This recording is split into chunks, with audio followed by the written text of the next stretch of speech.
이렇게 국내외 양식 산업의 전망을 한눈에 확인할 수 있는 오프닝 영상으로 여러분께 인사를 드립니다. 먼저 소개해드리겠습니다. 여러분 안녕하십니까? 저는 어제 개막식 사회를 맡았던 아나운서 이승희입니다. 반갑습니다.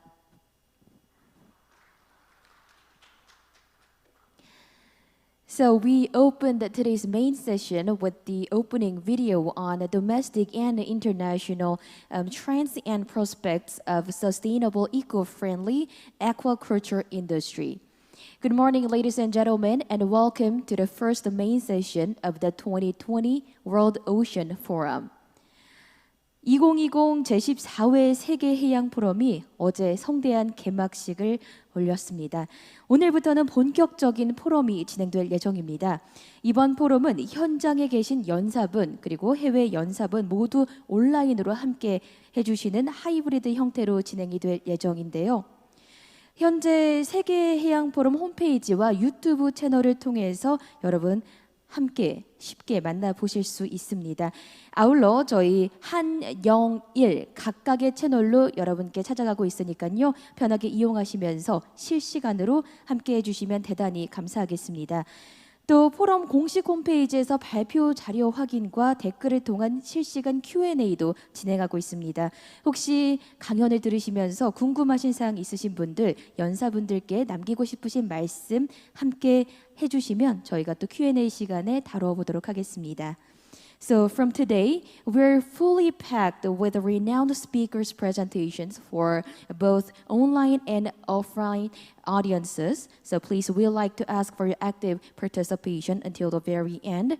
And for your information, we're running today's forum online via our official website and also via YouTube channel. So we also want to have your comments and also your question if you have while having the session. Now, we would like to invite the first main session's chairperson, Mr. 최완현. 자, 그럼 지금부터 세계해양포럼 정규 세션 첫 번째 수산, 친환경 양식 산업의 국내외 동향과 전망을 이끌어 주실 최완현 국립수산과학원 원장님이자 경영학 박사님 저희가 무대로 모시겠습니다. 여러분 뜨거운 환영의 박수 부탁드리겠습니다.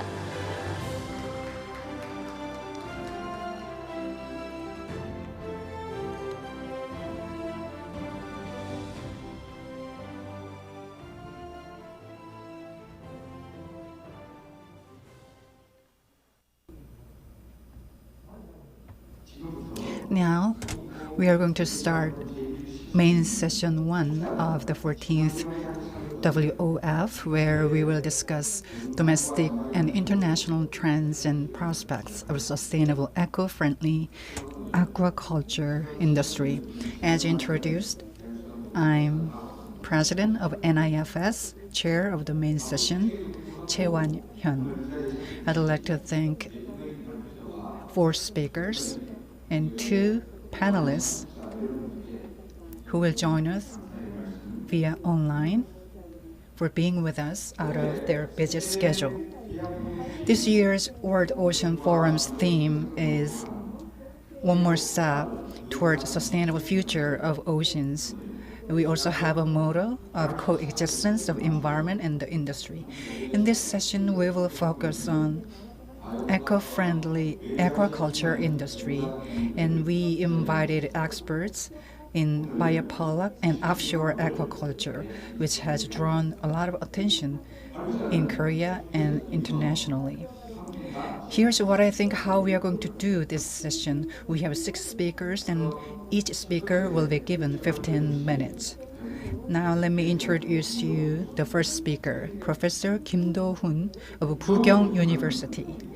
The professor studied economics of fisheries in the University of Delaware. He has worked in NIFS and Bugyeong University, studying fishery policies, management of fishery resources, aquaculture policies, and economic feasibility. Now, let me invite Professor Kim Do-hun to the stage. He's going to tell us the innovation of aquaculture in Republic of Korea. Good morning, good afternoon, and good evening. As introduced, I'm Kim Do-hoon of Bugyong University. Today, I'm going to share with you innovation we are pursuing in Korea, and I'm going to speak in Korean. And I understand that there are many people joining us via online, so please tune to translation if you need it. Since simultaneous translation is being provided, I'm going to speak slow. Aquaculture in Korea. Aquaculture has enormously developed in line with the economic growth of Korea, but we are at a time when we have to turn to and transform another type of aquaculture. So I'd like to share with you the direction the aquaculture industry should move toward.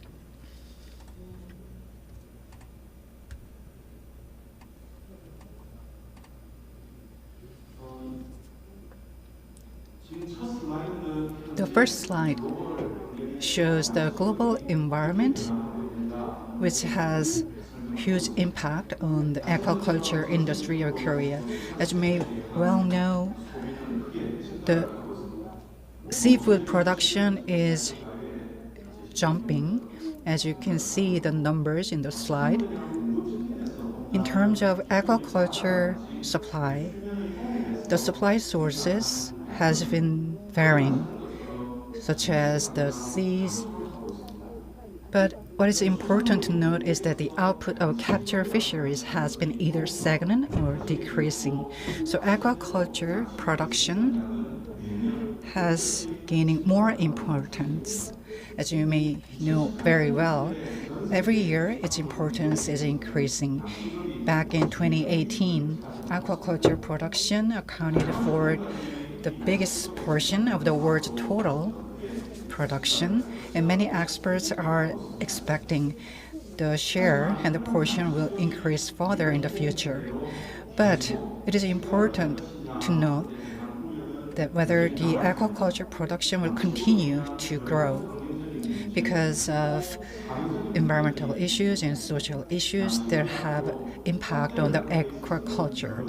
So we have to consider many presumptions and prerequisites that are required for the growth of aquaculture in Korea. So let me go deeper into Korean situations. As you can see in the graph, fisheries or aquaculture, specifically aquaculture, makes up the higher portion. Blue bar represents the growth of aquaculture. As you can see, every year it is increasing in a large margin. Let's go into details of the graph. This graph represents the aquaculture production trend starting from 1970. The number was only 120,000, but it almost doubled to almost increased 200 times to 2.3 million. And let's also take a look at the production percentage of our aquaculture by species. More than 80% of it depends on seaweed, but other cultures' share or portion is not that high. And aquaculture fisheries accounts for or amounts to only 80,000 tons. And I'm going to give you more specifics. The next slide shows production of aquaculture by species. Seaweed, as you can see on the left-hand side, it gradually increased, and seaweed and dried seaweed has been the leading export items of Korea. And let's turn to crustaceans. It is increasing as well, but on contrary, fish and shellfish, which are grown near the coastal area, their growth has been stagnant, and sometimes they are even decreasing. So many misunderstand that the Korean aquaculture has always enjoyed success, but by species there has been ups and downs. Fish and shellfish, their production has been stagnant because for some reasons, and they have been keep the aquaculture from developing further. And let me tell you more about fish. In the late 2000s, fish production has surged, but since then it has on decline.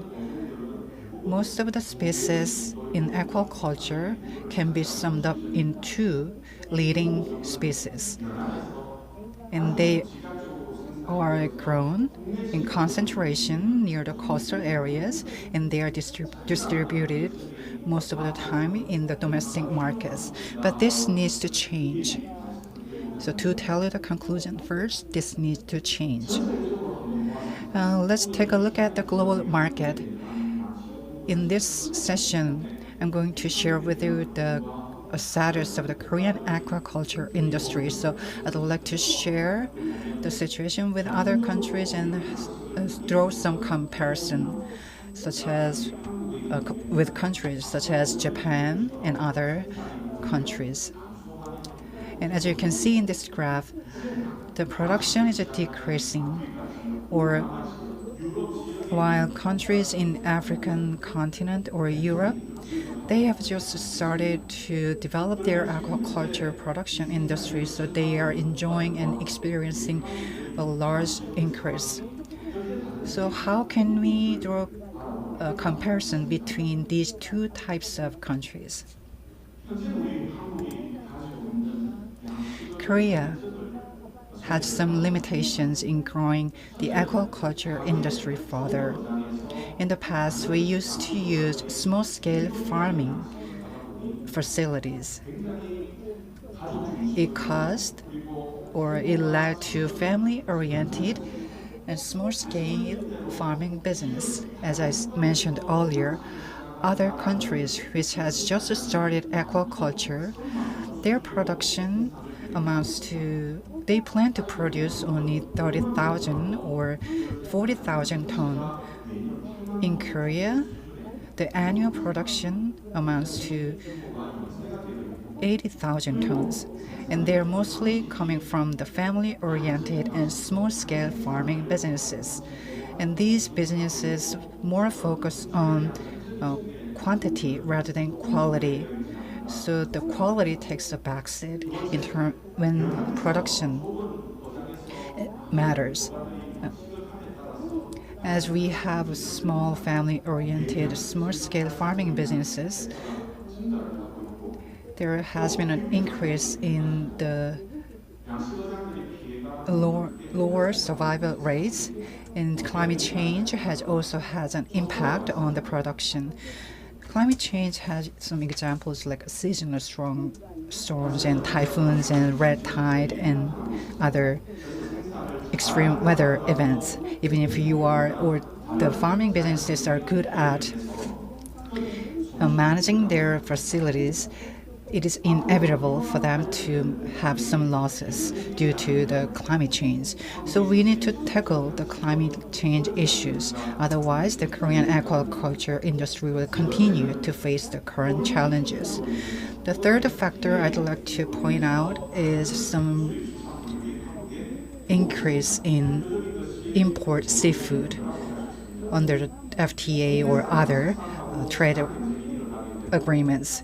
We have seen this increase of export from Norway, and its domestic seafood doesn't have enough price competitiveness. As you may well know, the price competitiveness is eroding every year. So these are the limitations the Korean aquaculture industry should tackle and eradicate. So this is one of the most pending issues and challenges. Here, I'd like to make some suggestions to tackle these issues. These pictures show aquaculture facilities or sea cage. And the next graph shows the size of aquaculture. Most of the farming businesses, specifically 70 to 80% of the farming businesses account for their size is this much, as you can see on the graph. And seaweed production amount is increasing significantly, but fish and shellfish, its production size is only 20 to 30 tons. So it makes the competition between the small farming businesses fiercer. Again, these graphs represent most of the small-scale farming businesses focus more on quantity rather than quality. And we cannot discuss this issue without mentioning climate change. Depending on different climate change scenarios, things will vary. Climate change scenario 4.0 is different from scenario 8.5. 8.5 means the current temperature will be maintained. There will be no temperature difference. As you can see in the bottom, 14 leading species grown in Korea has a certain range of temperature. So I made a comparison between species. What is most particular here is the seaweed, or the dried seaweed, will be vastly affected by a little increase or difference in temperature. This can lead to devastating effect in the Korean aquaculture industry. So aquaculture of seaweed is growing fast now, but it will face some limitations in the near future due to climate change or rising temperature. So there is this certain range that we can move around. So we have to note these challenges caused by climate change. So this is an important consideration we have to take in when we discuss the solutions to current challenges in the aquaculture industry. Korea will face fiercer competition from countries around the world. So we need our survival strategies or access strategies. So my suggestion is development of technologies in STEP. NFIS and private sector research institutes have spent quite a lot of time on developing relative technologies, but they often ran into some stumbling blocks.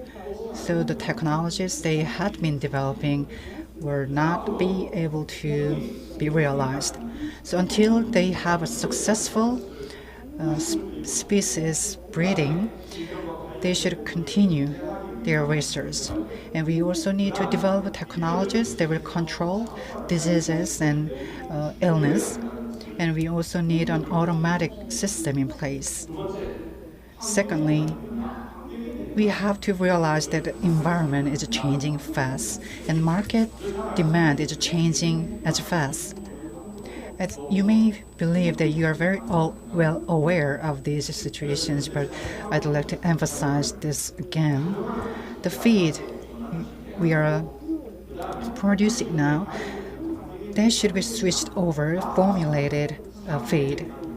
We also should consider its social impact so that the Korean aquaculture industry continue to develop.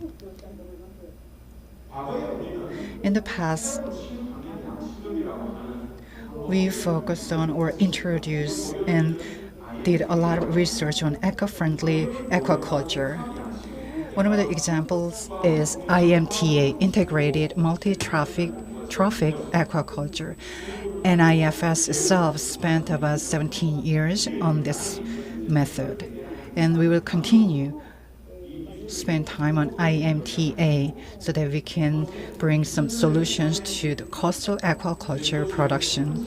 In the late 2000s, specifically in Jeju Island, offshore aquaculture gained popularity, but it ran into some limitations in the middle.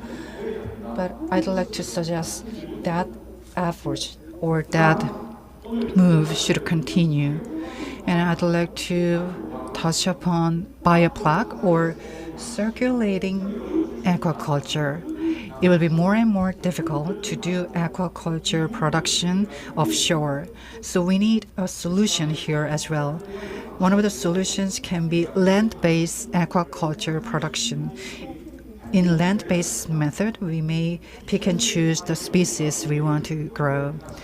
When I visited the UK and Germany back in the late 2008, I witnessed that the countries almost completed the relevant technologies. It's been 10 years since I made the visit. So it makes me contemplate where Korea stands.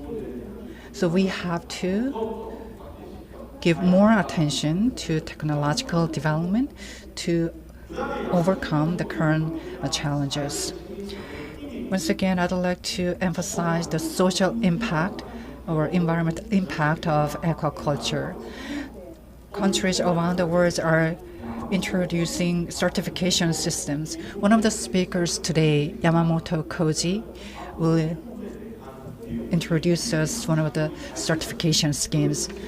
Personally, I believe a certification system is one of the solutions that can guarantee a success in the future. Without such a system or scheme, we cannot be sure that we will succeed or will have successful aquaculture production in the near future. Again, we have to consider aquaculture production's social impact and environmental impact. And sustainable certification is widely being accepted in countries around the world, and larger countries and hotel chains are joining in this global movement. Last year in Brussels, there was a fishery fair, and there was one of the agenda in the discussion was this issue, and I was there representing an Asian country. Europe and the US and Australia had a huge and big fishery market, seafood market, so there has been increasing demand for certification scheme. Starting 2 years ago, I argued that we need a certification system or scheme.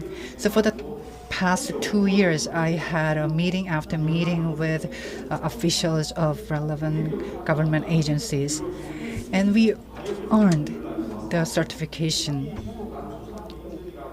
And I got a call from buyers in Europe, and they kept contacting me, and that reminded me of how important the certification scheme is. So we have to give keen attention to our certification scheme in growing the aquaculture industry. Finally, I'd like to make some suggestions. In August this year, the first fish aquaculture law was enacted in Korea. The law stipulates what we should do legally to legally produce aquatic species. It introduced a framework as well. Within the framework, we have to fine-tune more policies because we still have a long way to go and there is room for improvement. So the law, which was introduced back in this August, should be revised if necessary. Another suggestion I'd like to make is that the seafood or the aquaculture production which Korea made used to be consumed in Korea only. But what will happen in the future will put Korea Korea's aquaculture industry at an advantage. We are surrounded by strong neighbors such as China and Japan. So what Korea needs to do is to cherry pick species or aquaculture product that will bring more benefits or more revenues to Korea.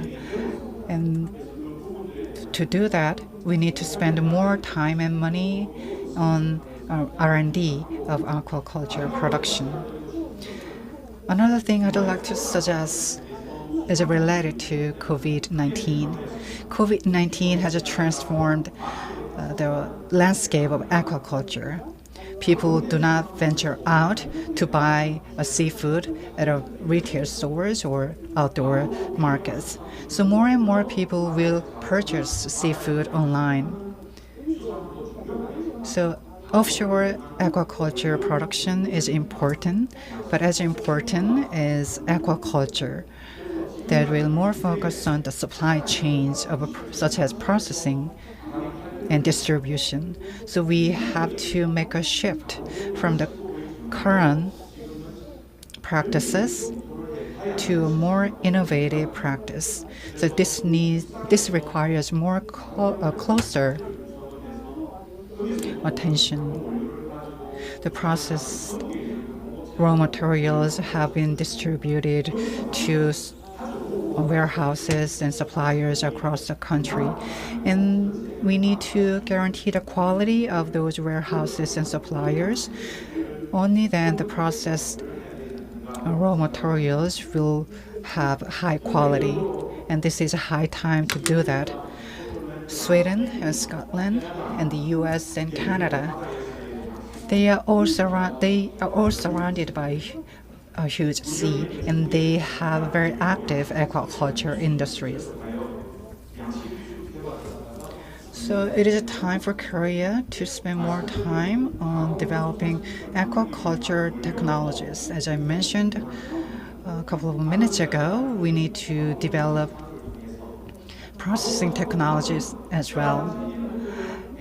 After processing, there could be some debris or leftover, like the deboning leftovers, or leather, or skin, fish skin.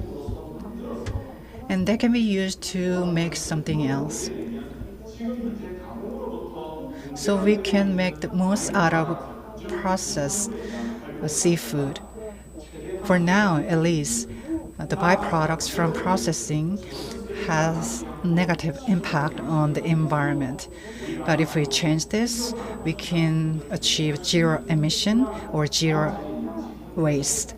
And this will bring us a comprehensive agriculture production, and there will become another renaissance in the aquaculture industry in Korea. That's my last suggestion. Since we are running out of time, with that, I'd like to conclude my presentation.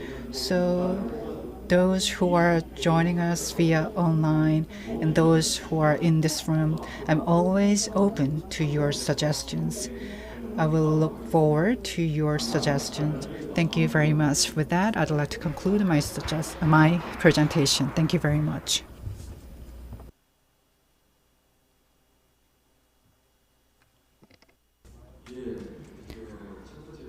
Well, thank you, Professor Kim Do-hoon.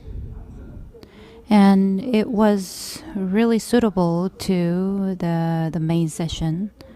And he talked about the current status and the challenges that we're faced with. And he also shared the direction forward for us. And as the director, as the NIFS, I could understand what he was pointing out. And we are working hard. However, we need to put even more effort.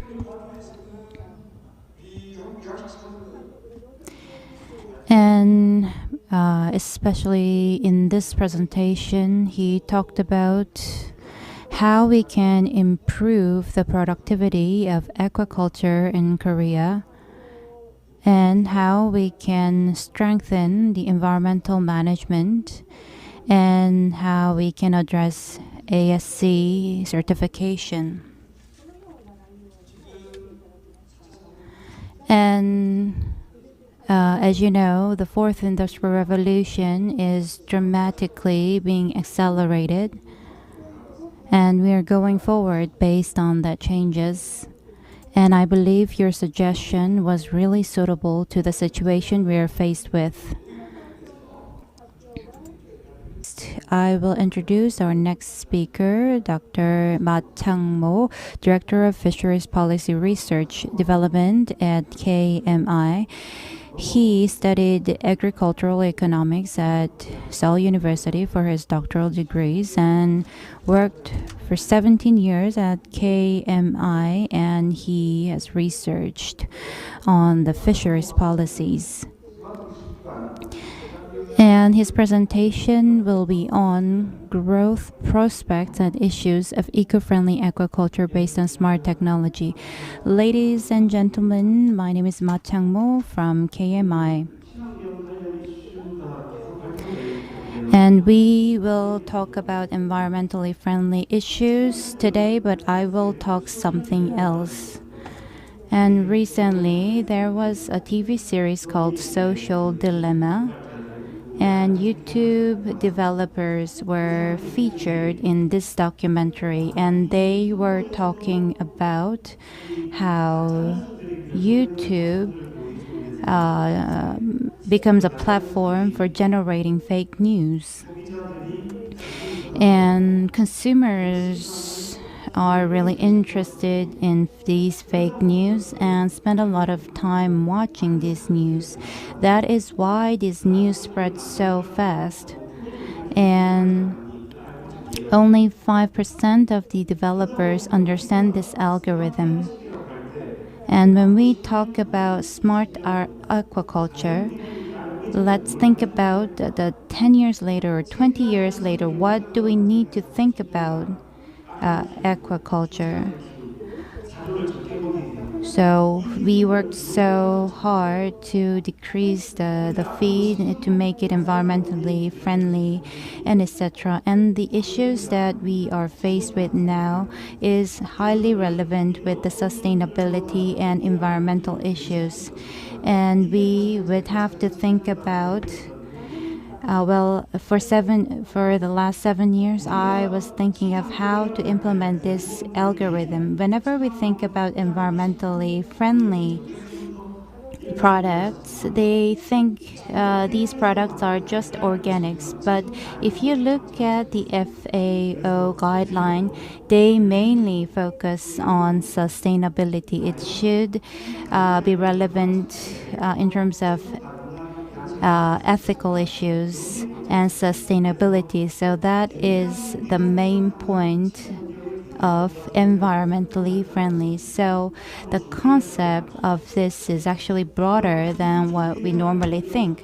And we need to address these issues, and it costs a lot of money to go green. So it is important it is important that we pay right price for this kind of products, and many people are working to achieve that goal.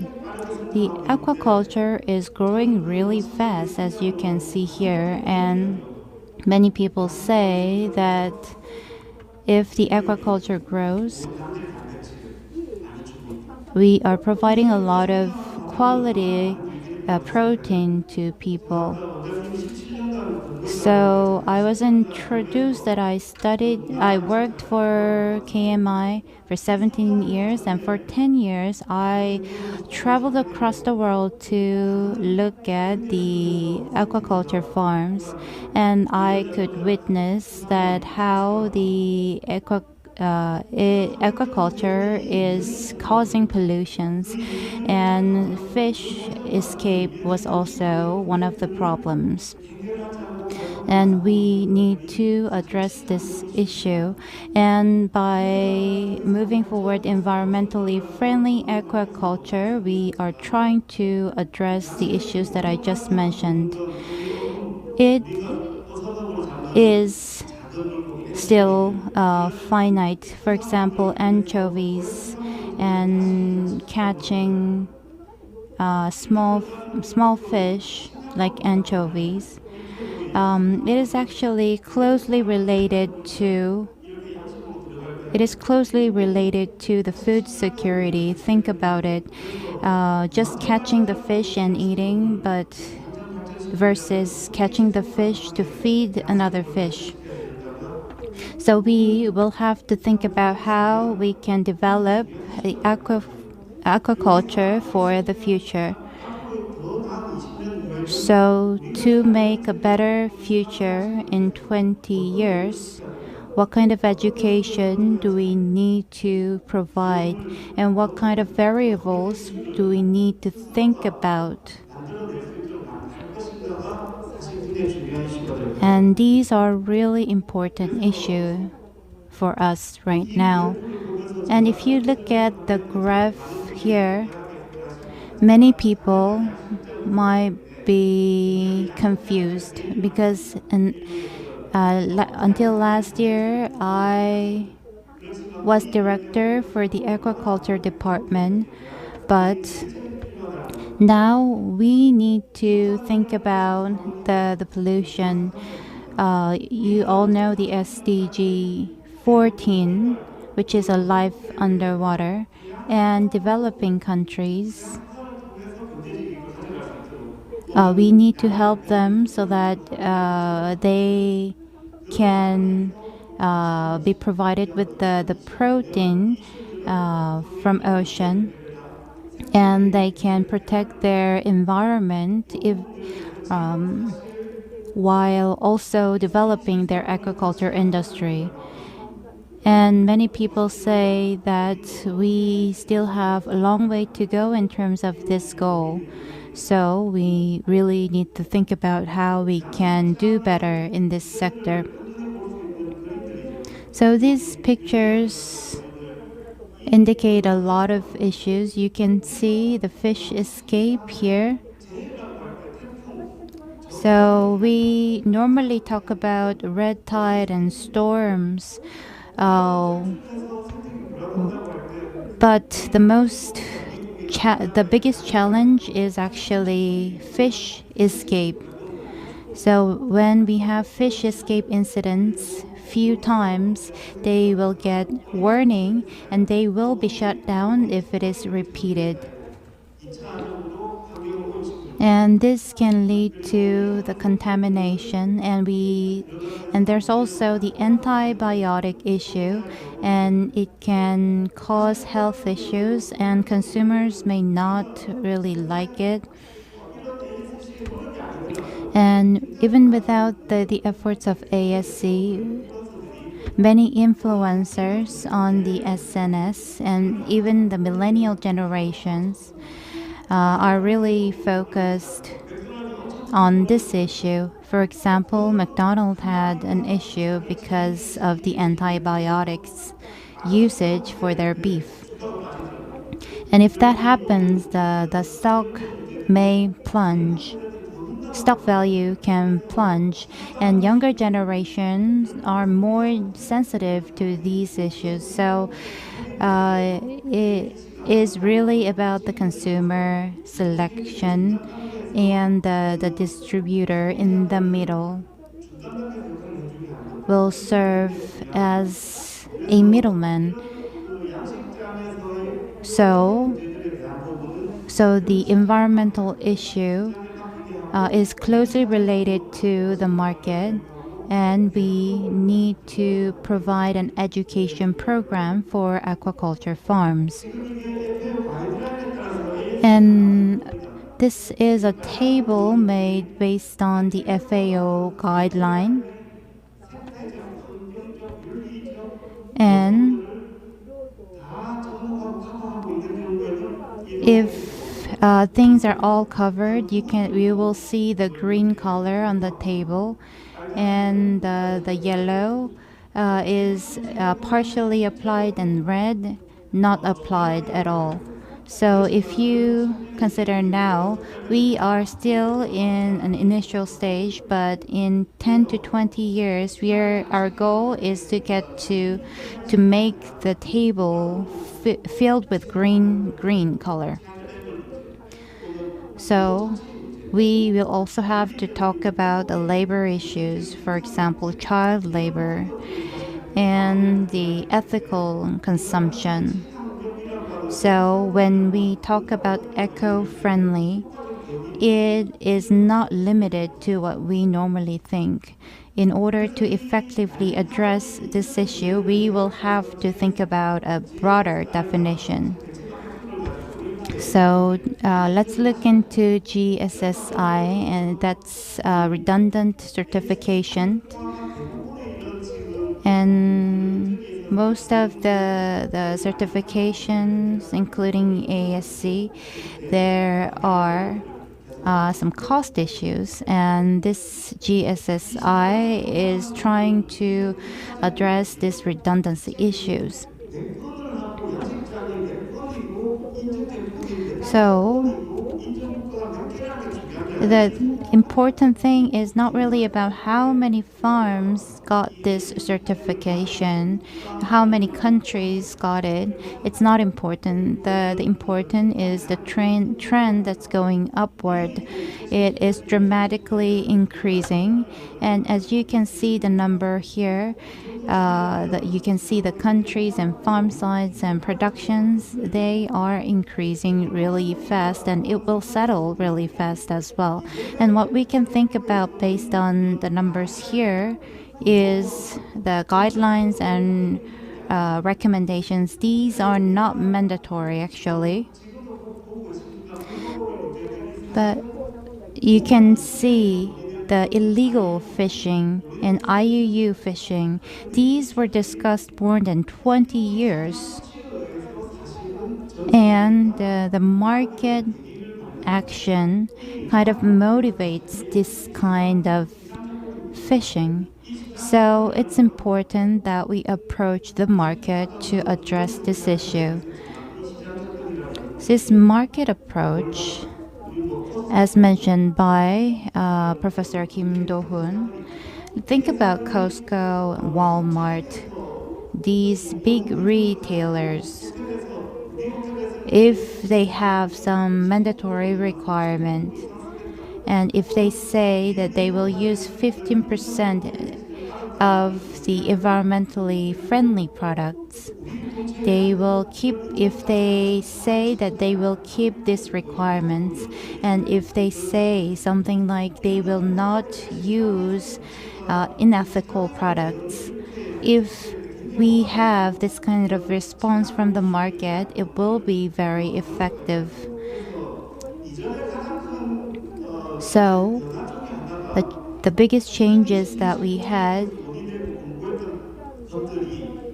the things that were discussed 10 to 20 years in the international organization, sometimes it didn't work out and wasn't implemented. But the market movement can actually have a huge impact on this kind of guidelines. So major distributors and major retailers are participating in this movement. So for such effort, we can encourage industries to do so, and it would be the role of the government to encourage the market to do so. Let's talk about Korea. We are moving towards eco-friendly aquaculture, and we normally talk about organic products. So it is very limited definition when we compare it to the FAO guideline. So the farm sites say that they put so much effort to produce this eco-friendly aquaculture, but they say that the price is not good enough for them. So whenever we have a consumer survey, it seems like that there's a difference. However, if you look into the reality, it's not so much different between the eco-friendly and non-eco-friendly products. So it is also important that we encourage consumer movement. And I have been researching on smart technology as well.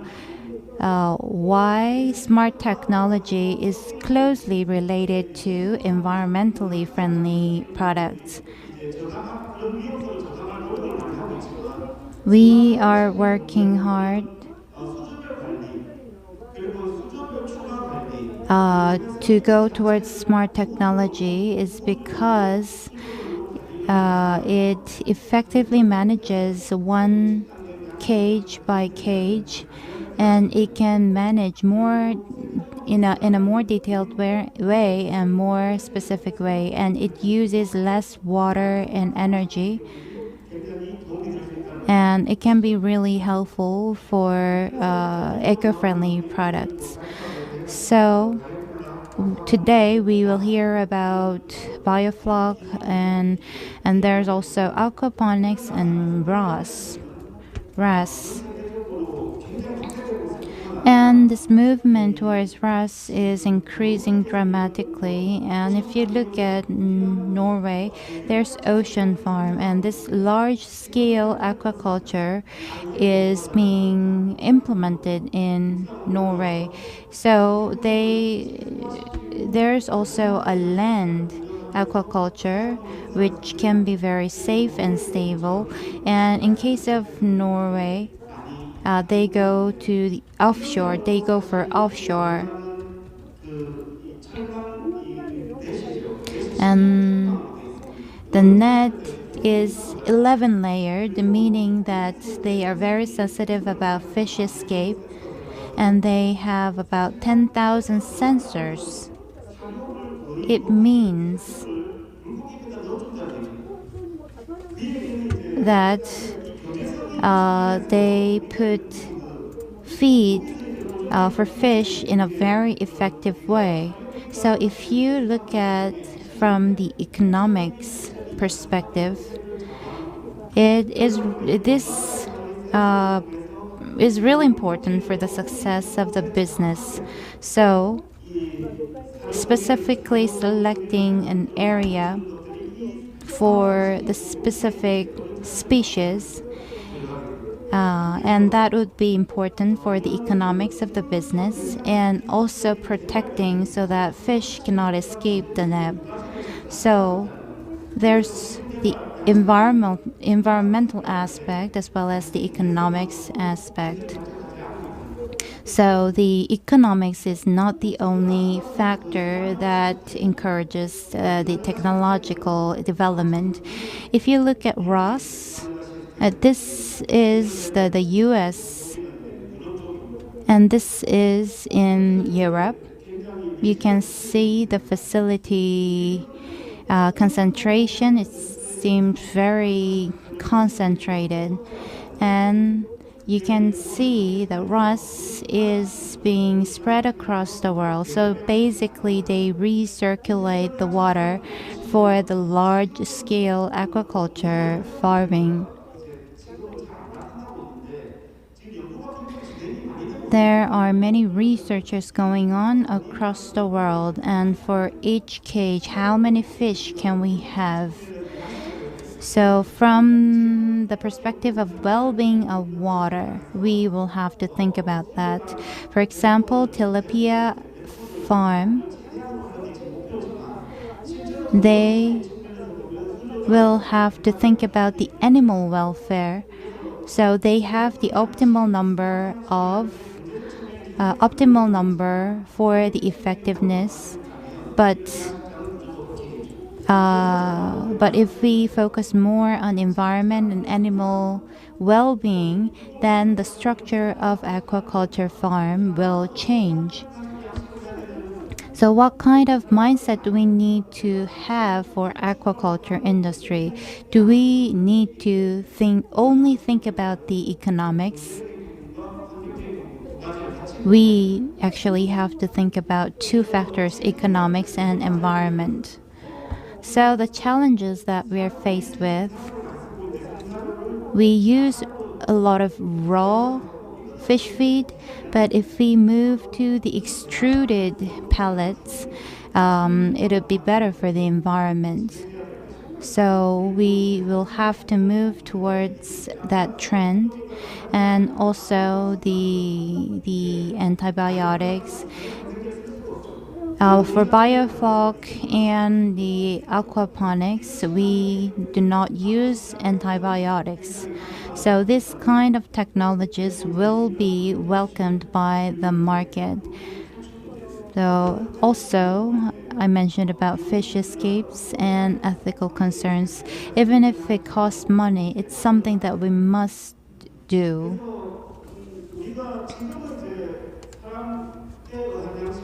So currently we talk about aquaculture run by people, but the fourth industrialization and AI technologies are advancing really fast. So we don't know how fast the smart aquaculture or AI-based aquaculture will come. I don't know about that. However, what's important in the aquaculture is to define the eco-friendly product properly, and based on that definition, we will be able to advance our technologies and adopt it, and we will have to think about all the factors, environmental factors as well as the economics factors. Thank you very much.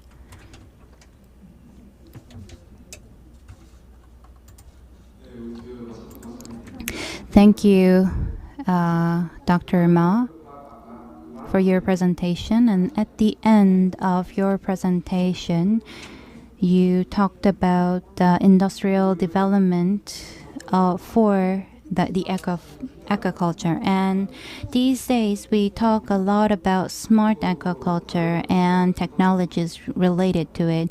We are researching really hard at our institute as well. And from the cost effectiveness, we need to move towards to sustainability and environment as well. We will have to think about these larger issues. Well, aquaculture has advanced really fast, but you pointed out the things that we lag behind. Technological development is really important for aquaculture. However, the inconvenient truth behind this aquaculture is something that we also need to consider.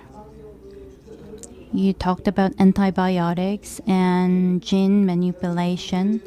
These are the issues that we definitely have to address. It's getting better though. And the technology is not just about nurturing fish. And we are going towards the advanced technologies. As you mentioned, the ROS and aquaponics are being researched a lot, and it's at its mature stage, and we are close to commercializing it, actually. So you talked about the way for a step forward, and then it was really helpful. Thank you so much. It's been delayed a lot, so we have 4 more speakers, so I would like to ask our speakers to keep their time. 다음 세 번째. Let me introduce you the third speaker who is joining us virtually. The third speaker is General Manager of Aquaculture Stewardship Council in Japan. Let me briefly introduce you the general manager. Mr. Yamamoto earned his master's degree in James Cook University in Australia. He's the general manager of ASC and working hard for the development of eco-friendly aquaculture industry. His topic today is market-based approach to promote environmentally and socially responsible aquaculture.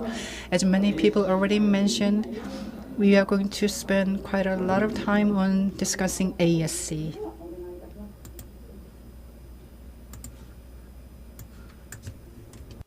Thank you for listening.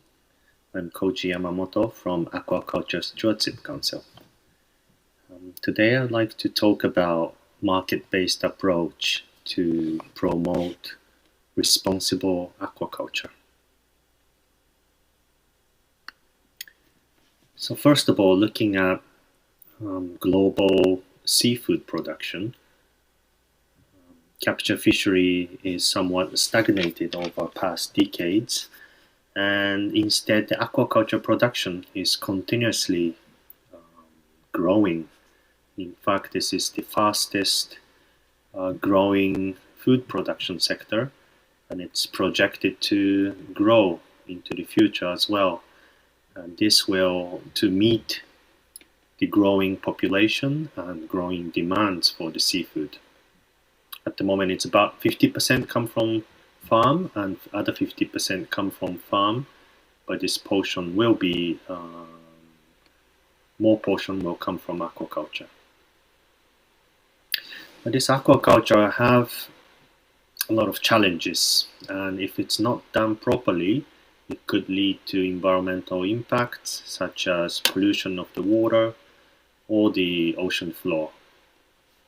And also the feed is important aspect, and we need to be careful about the marine ingredients, fish oil, fish meal used on those feeds are from healthy fishery stock, and it's not depleting the marine resources in the ocean. And the other important aspect is about disease management. Sometimes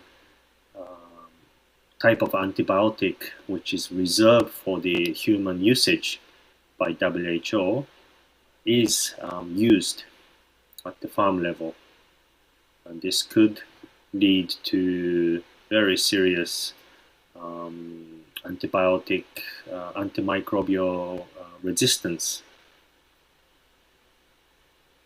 Then looking at the social side, in some country, forced labors or a relationship between farm and community can be troublesome. So it's really those challenges need to be looked into in details in order to achieve the sustainable development of aquaculture sector. And looking at sort of supply chain and market situation broadly, there are many drivers for responsible seafood.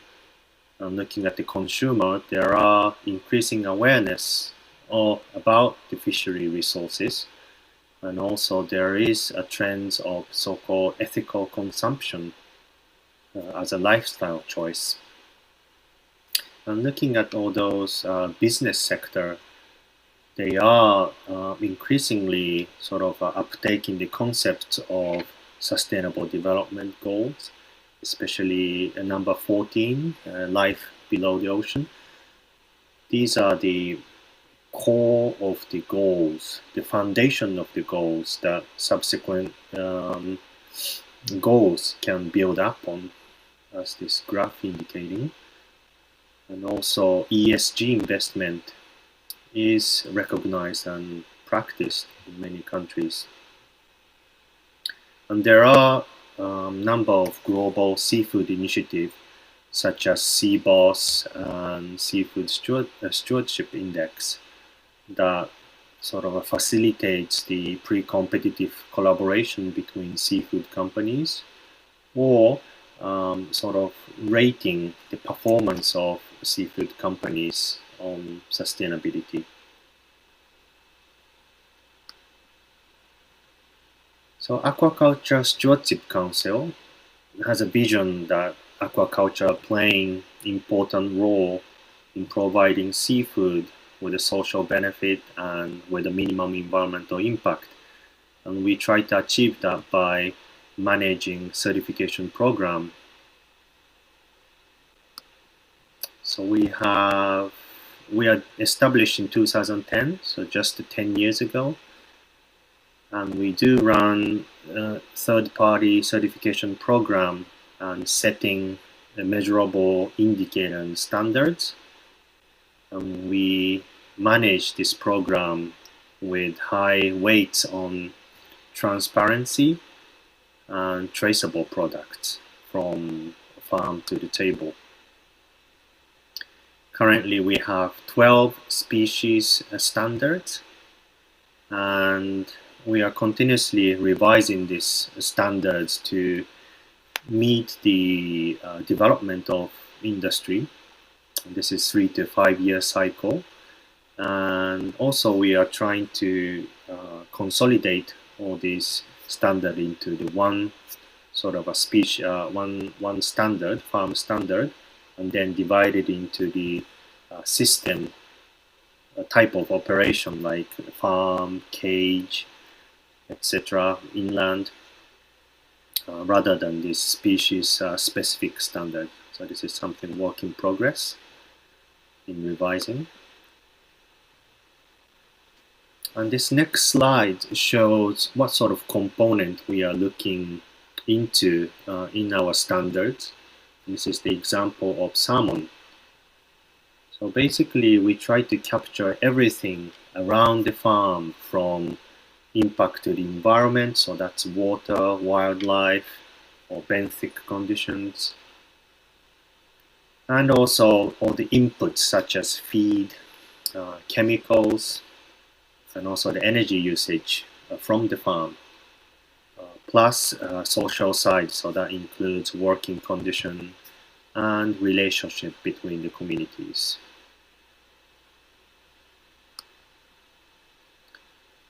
This is the graph showing the transformation of the farm performance in Chile and Norway. This is a salmon farm, and this colorful bar indicates different components of the standards that what it's called non-conformity. So this is what farm couldn't meet. So in a way that their performance was not reaching meeting what the standard is requiring. And then you can see that over the years those non-conformity index reduced. So meaning that both Chile and Norway, although the number of the total ASC certified farm is increasing, actually the performance non-conformity is reducing. So that means farm itself has improved their practice over the time. So this is something we capture visibly on the recently published M&E report called Positive Impact. It's on our website if you're interested in. And those seafood that we certify at the farm level will now enter the supply chain and all the way to the consumer. And we have this system called a chain of custody, where we share this platform with Wild Capture Fishery program called MSC. And so for ASC, we have farm standard, certified farm, and then MSC, they have a wild captured seafood, and then they enters into the supply chain. And we make sure that those companies processing those certified seafood is not mixed with non-certified seafood. So we ensure certified seafood throughout the supply chain all the way to the consumer, and doing that by applying different certification at farm level certification, chain of custody COC certification in the supply chain. And then finally, if those products are passed on to all the certified players, You can see that on the logo on the products.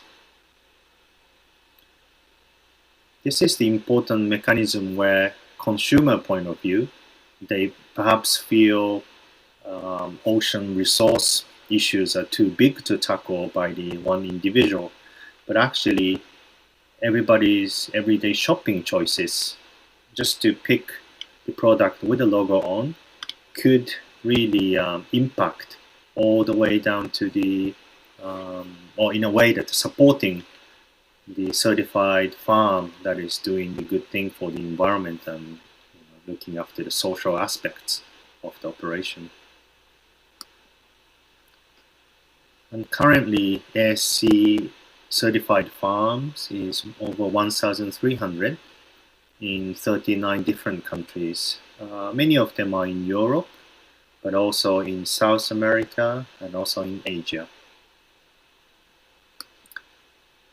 These are some pictures showing abalone farm in Korea and also wakame farm in Korea, and Japanese oysters and yellowtail and trout. So it's a wide range of seafood even around this region, Eastern Asia.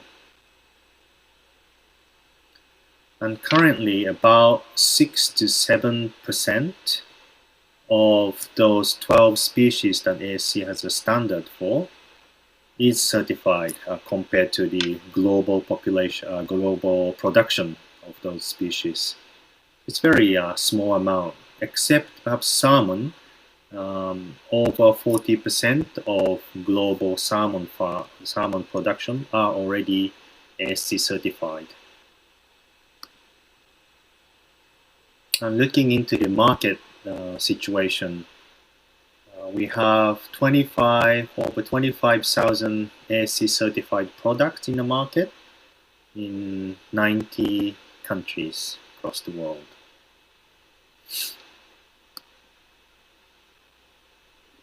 This is the survey conducted last year and then indicating what's the recognition, the awareness of the logo in different countries. And the program started, we have a headquarter in Netherlands, and the program is strong in Europe. So you can see a country like Netherlands, Germany, we have over 30% of the recognition of the logo in the marketplace.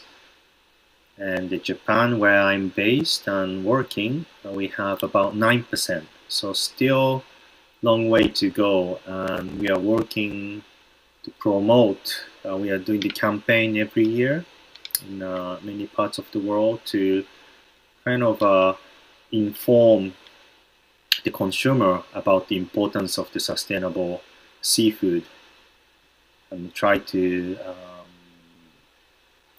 improve this recognition at the marketplace.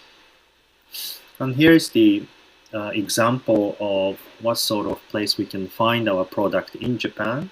So the retailer like Aeon and Coop are very important in terms of the volumes, place where ASC certified products are sold.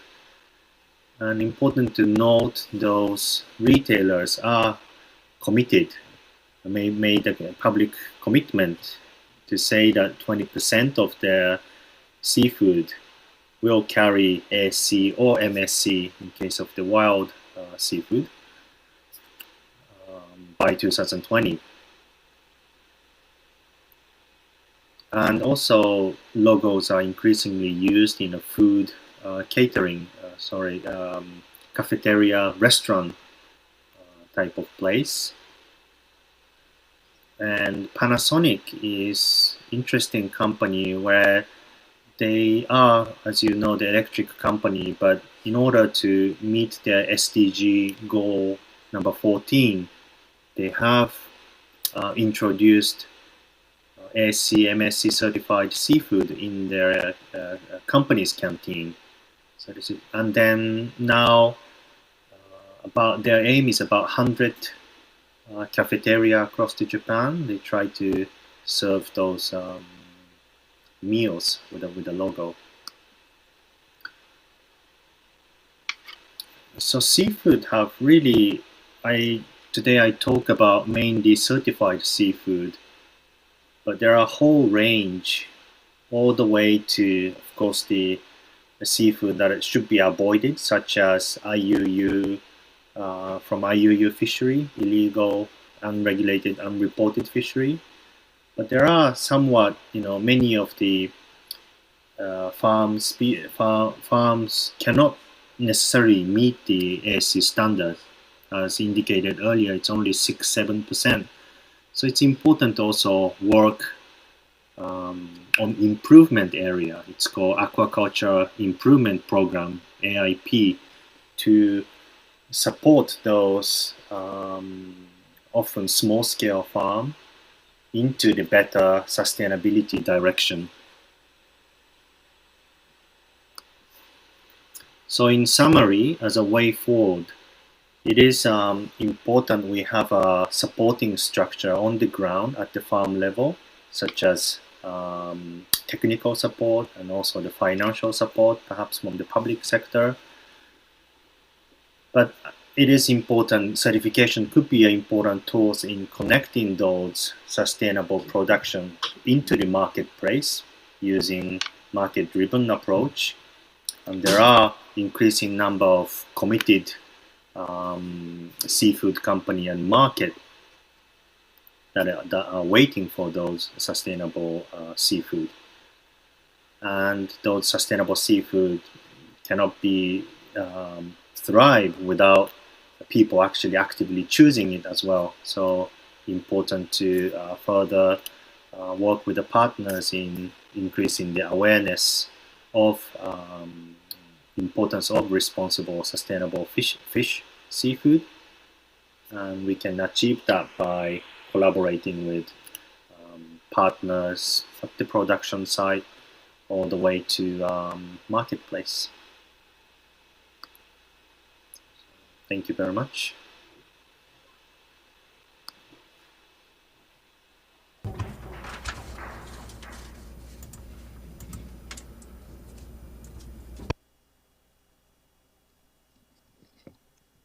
예, Thank you very much, Mr. Yamamoto, for your insightful presentation.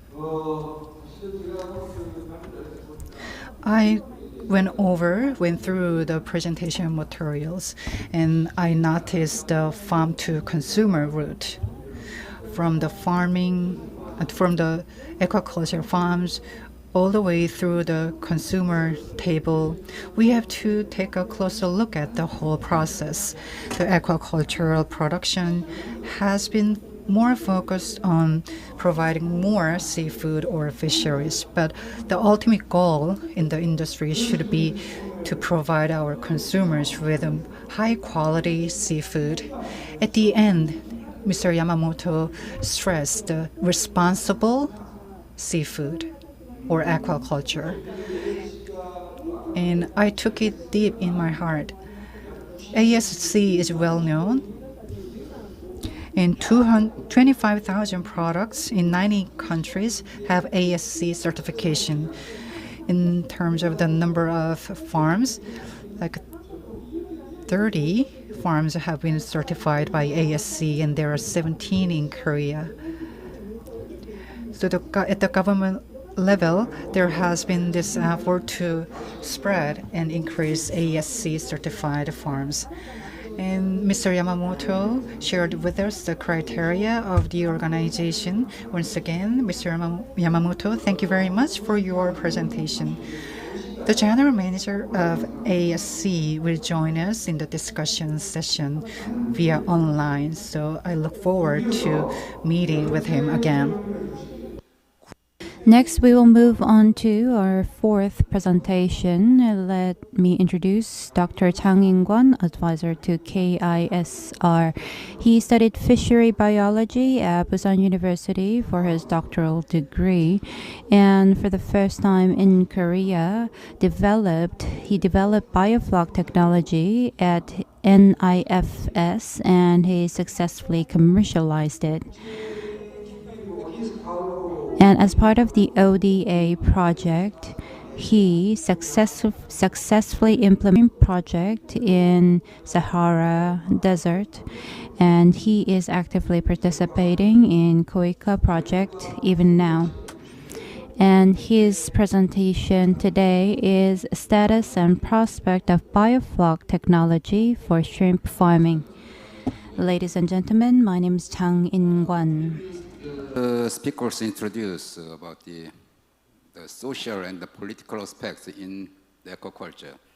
But I would like to shortly introduce the status and the prospect of biofloc technology for the shrimp farming in Korea. The biofloc technology, which is the typical environmental, the friendly aquaculture method, together with the RAS, can remove nitrogen compounds by microbial activities and significantly reduce discharge of the nutrients to environment. BFT has been developed by the National Institute of Fisheries Science since 2001, and then implemented to commercial shrimp farms since mid-2000 in Korea. The biofloc technology is currently applied to more than 70 indoor shrimp farms and some of freshwater fishes culture.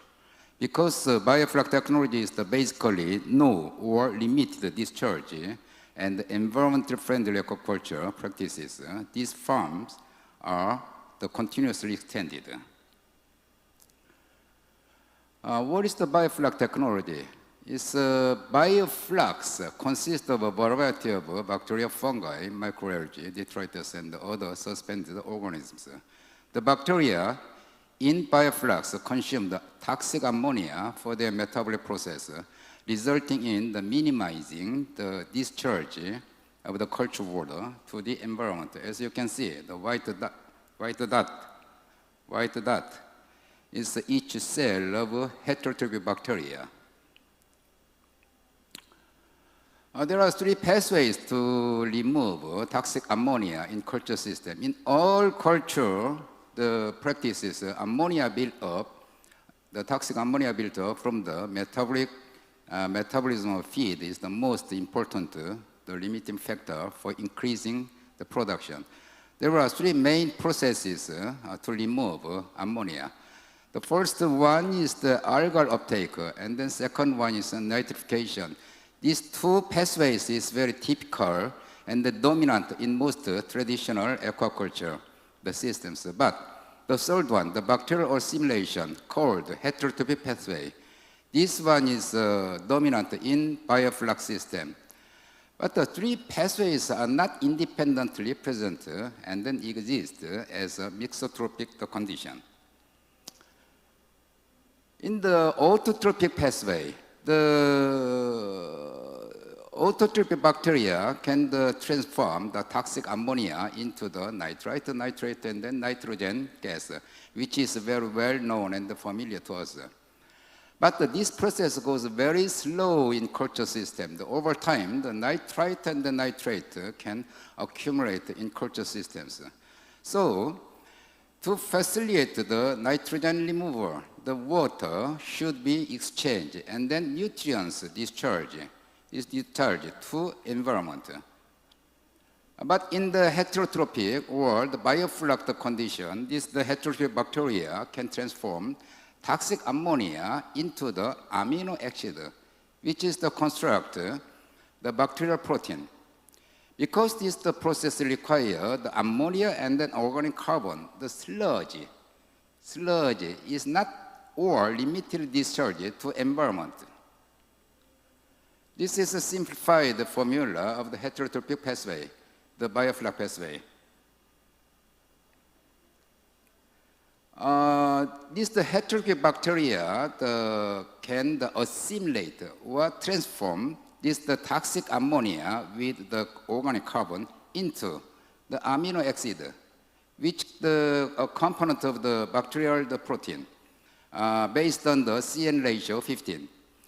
For example, if you provide 15 molecules of the carbon, the bacteria can remove 1 molecule of ammonia. If you provide the 15,000 molecules of carbon, the bacteria can remove 1,000 molecule of nitrogen, the ammonia. So the toxic ammonia can be unlimitedly removed as long as the organic carbon is added. The biofloc technology has advantages in many aspects in aquaculture, high production of, and then the high immunity, high food safety, high biosecurity.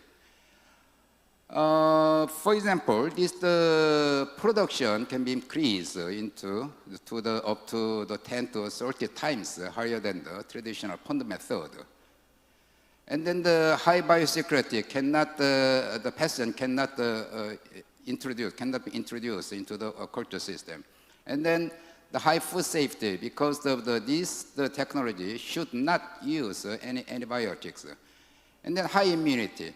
For example, in PO activity can be increased up to 300% comparing to the traditional method. Water discharge is only 5% comparing to pond method. And then the feed can be reduced up to 20%.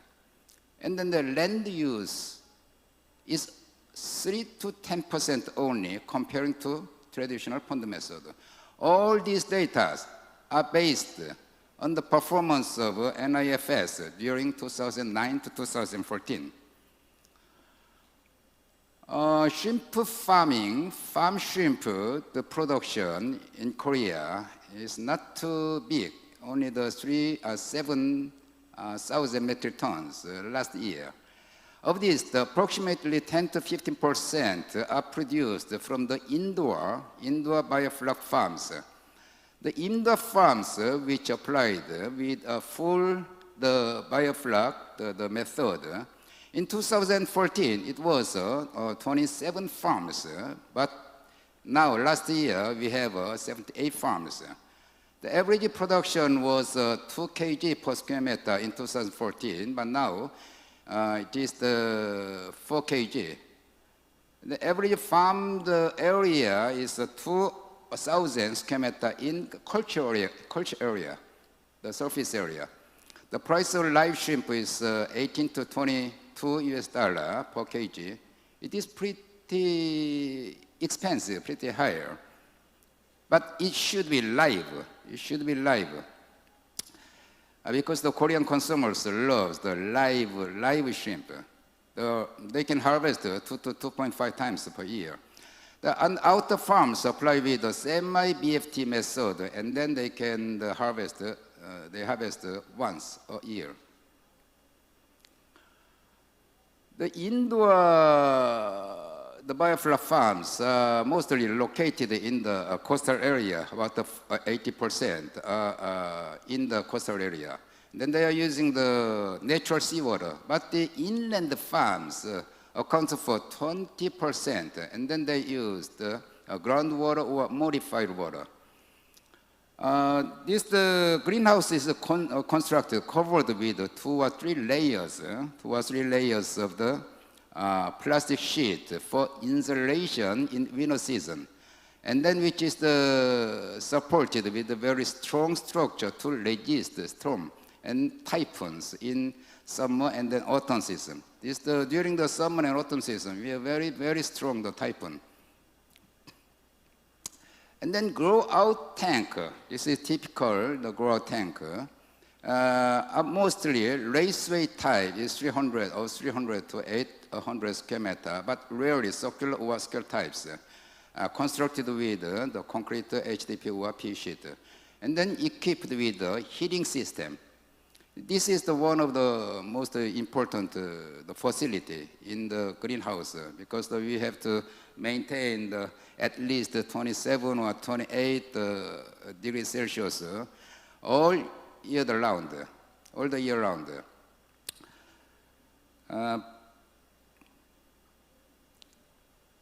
This is typical, the raceway type, the biofloc shrimp farm, which is the 800 square meter in each tanker. You can see. You can see it looks very healthy and fresh.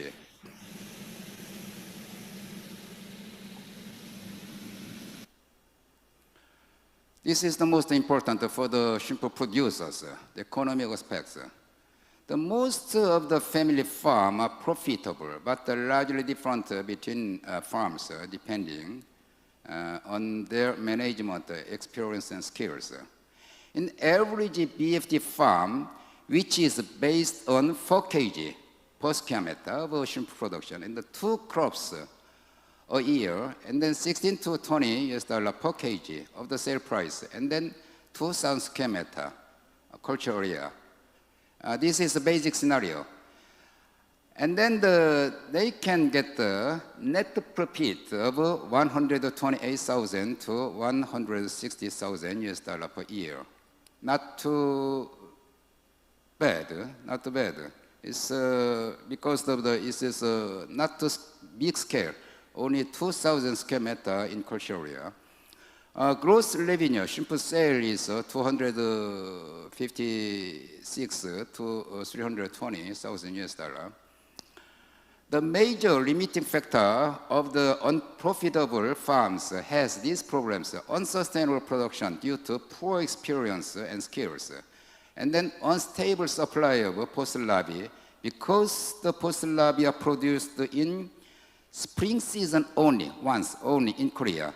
And then in the other seasons, we have to import from the other countries. And then some farms has some disease outbreaks. This is a prototype of a biofloc shrimp production system in commercial scale, which is constructed in the NIFS. This prototype in NIFS has been used for the training and the technical transfer for private farmers. Actually, this prototype, this facility gave significantly contribute the development of the commercialization of shrimp farming during the last decade. The NIFS, National Institute, has provided the 1 month training course for shrimp producers since 2007. Every year we invite the farmers and then gave a training service.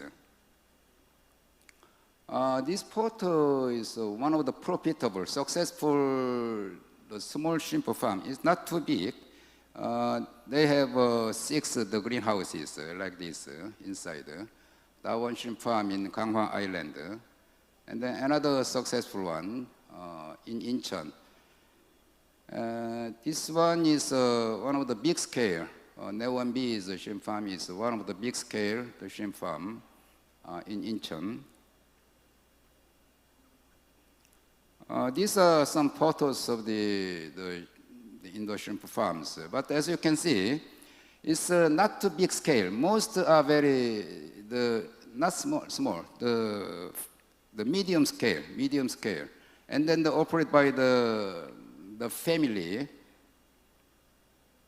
And then some of the photos in the Socheon, Sosan, and then Sacheon, and the Gosong.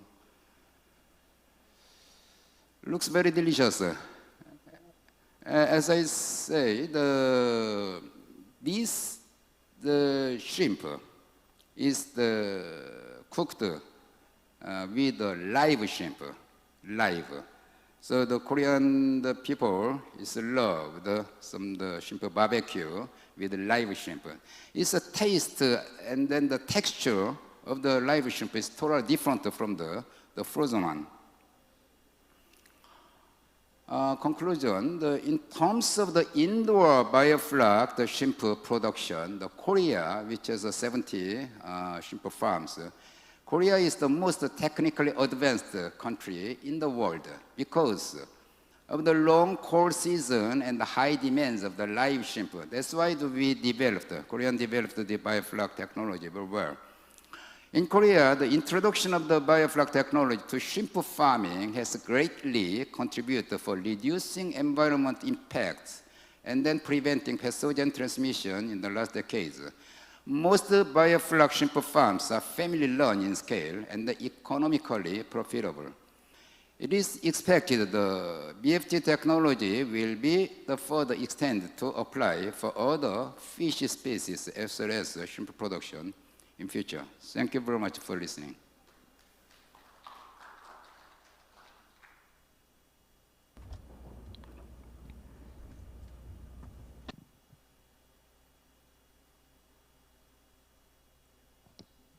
예.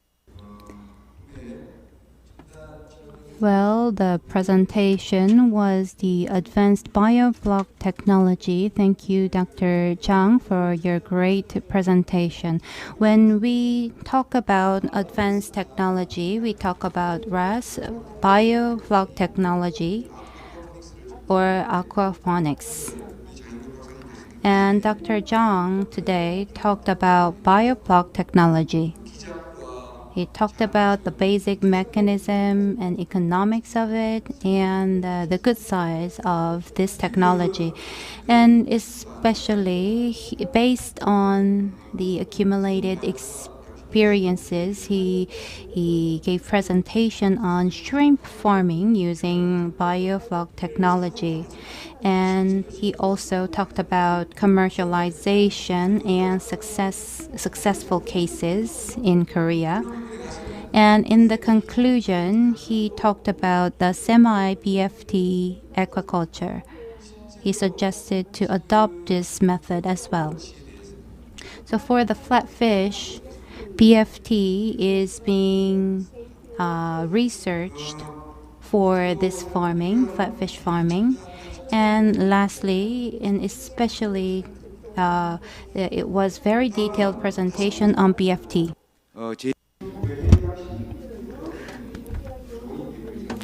The next speaker is the CEO of Jeju Offshore Aquaculture Corporation.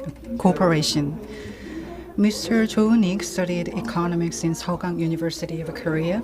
He was an active venture capitalist before founding Jeju Offshore Aquaculture Corporation in 2016 to do business of offshore aquaculture cage of bluefin tuna.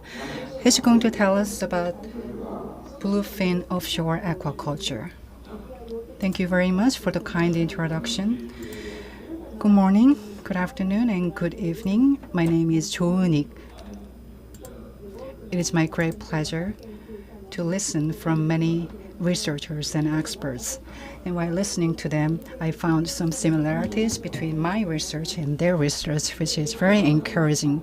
And I also had some self-reflection time.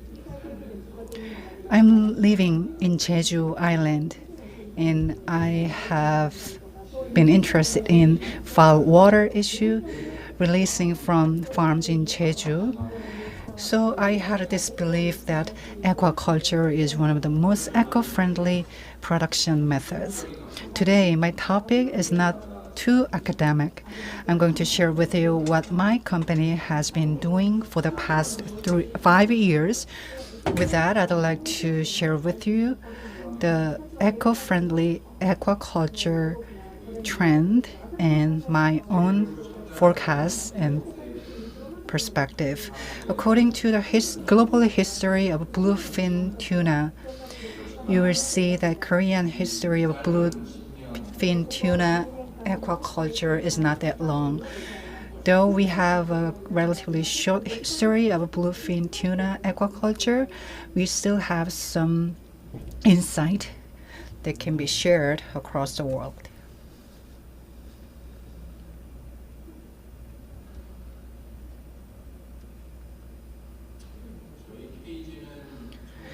These are our cages, which were created back in 2016. It is 35 meters tall. It is equivalent to 7 to 8-story building.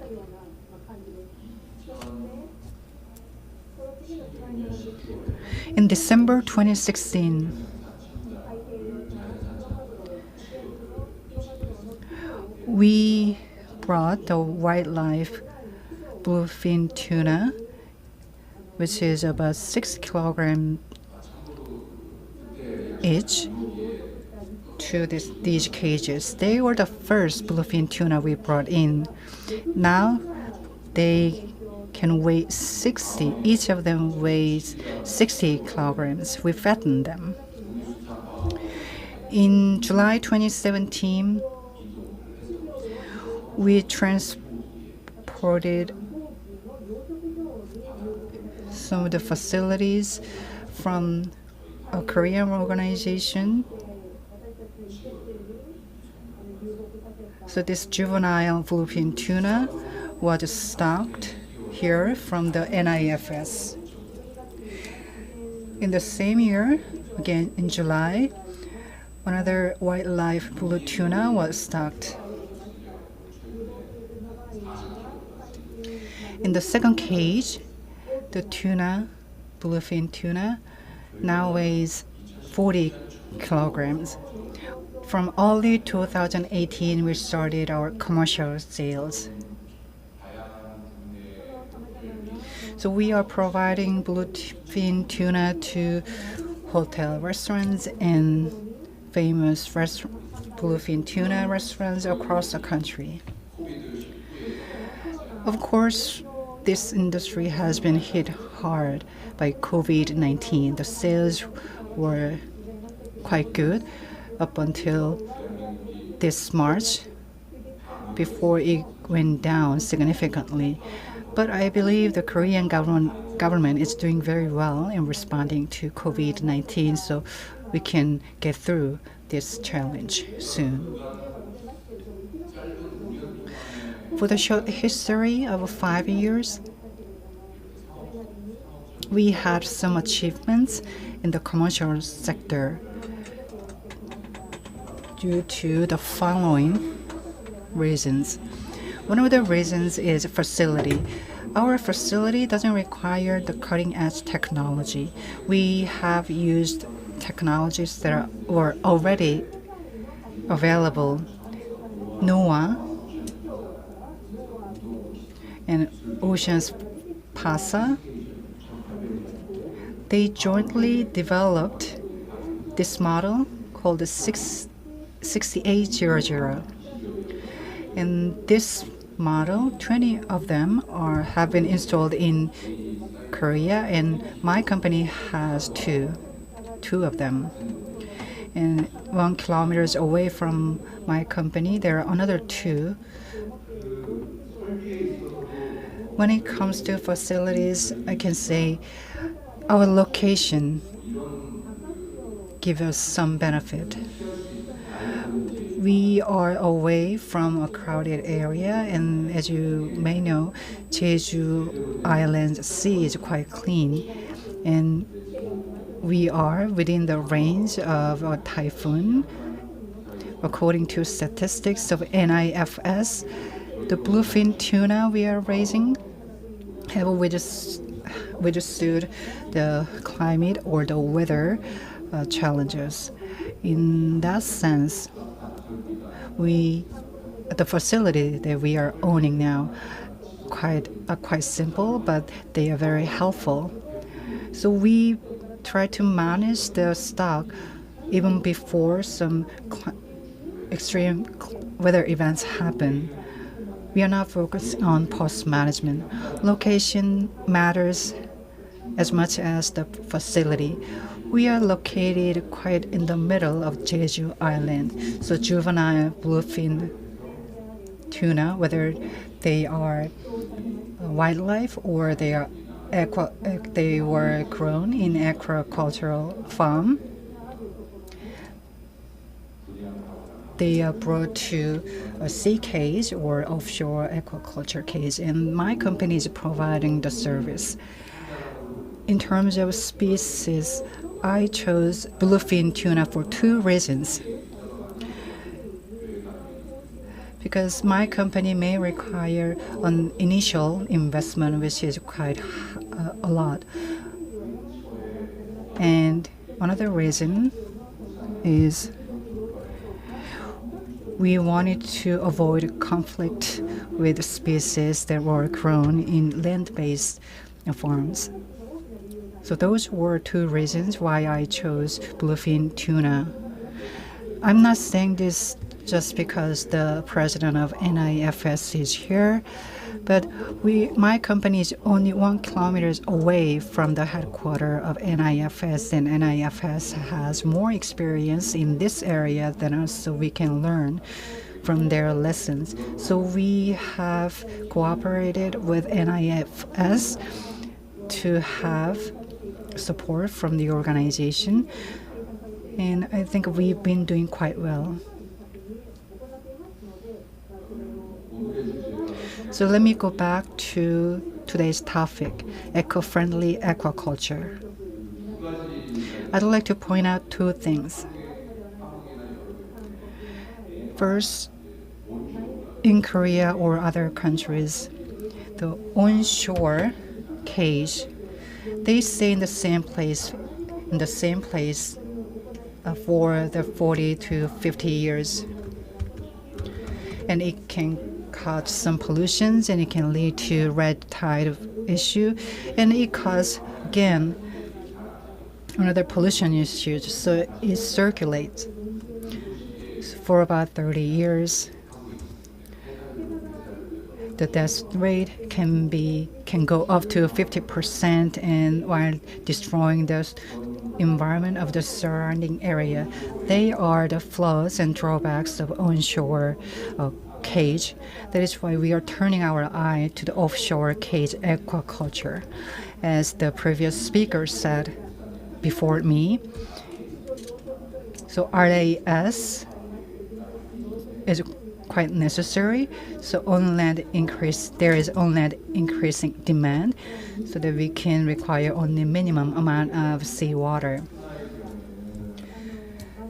There is a good example in Japan and the Mediterranean Sea. The death rate has gone up a little, though, but salmon in Norway is another good example. So I told you that we have been focusing on offshore cage, but we'd like to scale up the offshore cages. We have only 2 offshore aquaculture cages because we are trying to achieve economies of scale. So we have to increase the size of our facility, and at the same time, as you can see on the left-hand side pictures, the upper one is our facility, and the lower one was created by a Norwegian company. It is 3 times larger than ours. Our capacity is 6,800, and their capacity is more than 21,000. So we need to scale up the size, and as you can see in the picture at the bottom, size matters, but what is also important is to make a complex for efficient management and operation of the offshore cages. We may try a complex, fish farming complex, because our goal is to reduce fossil fuel and switch over to electric cars and offshore wind power as an energy source. In terms of those environmental protection causes, we may have to combine and integrate fish farming with tourism and other industries. That could be a good solution. As a businessman like me, those are typical solutions, but that requires capital and cutting-edge technologies. Regarding capital and technologies, I believe Korea has already the capital and the technologies ready. As you know, Korea is one of the leading countries in the shipbuilding and shipping industries. The slide shows domestic offshore aquaculture in Korea. In Korea, it's not enough, but we managed to pass the break-even point. not only in Korea but in Tongyang Island. So we have two offices, one in Jeju and the other in Tongyang Island. So after we get through the coronavirus pandemic, I believe we can increase our revenues. But for that to happen, we may have to focus on other areas as well, not just on wildlife, bluefin tuna. So we need to continue to provide stocking of juvenile bluefin tuna so that we can on one hand we can fatten the juvenile tuna to 70 to 80 kilograms, and on the other hand we can provide other farms, fishing farms, with juvenile bluefin so that we can play as a bridge or brokerage between two different places. As somebody mentioned earlier, bluefin tuna, especially juvenile bluefin tuna, requires continuous research. And at the bottom of the page, I mentioned there is a lack of awareness among consumers. I'm not trying to blame someone. I think we should look inside first.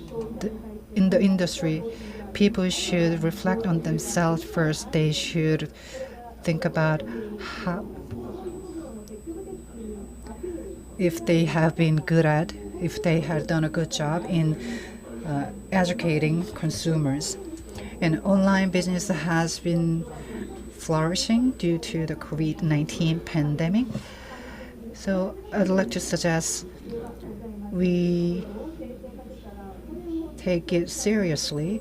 Not only we take good care of the species, but take the quality of the product seriously. Next slide shows some agendas.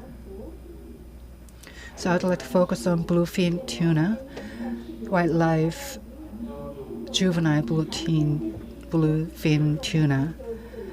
We need a reliable supply chain for these species.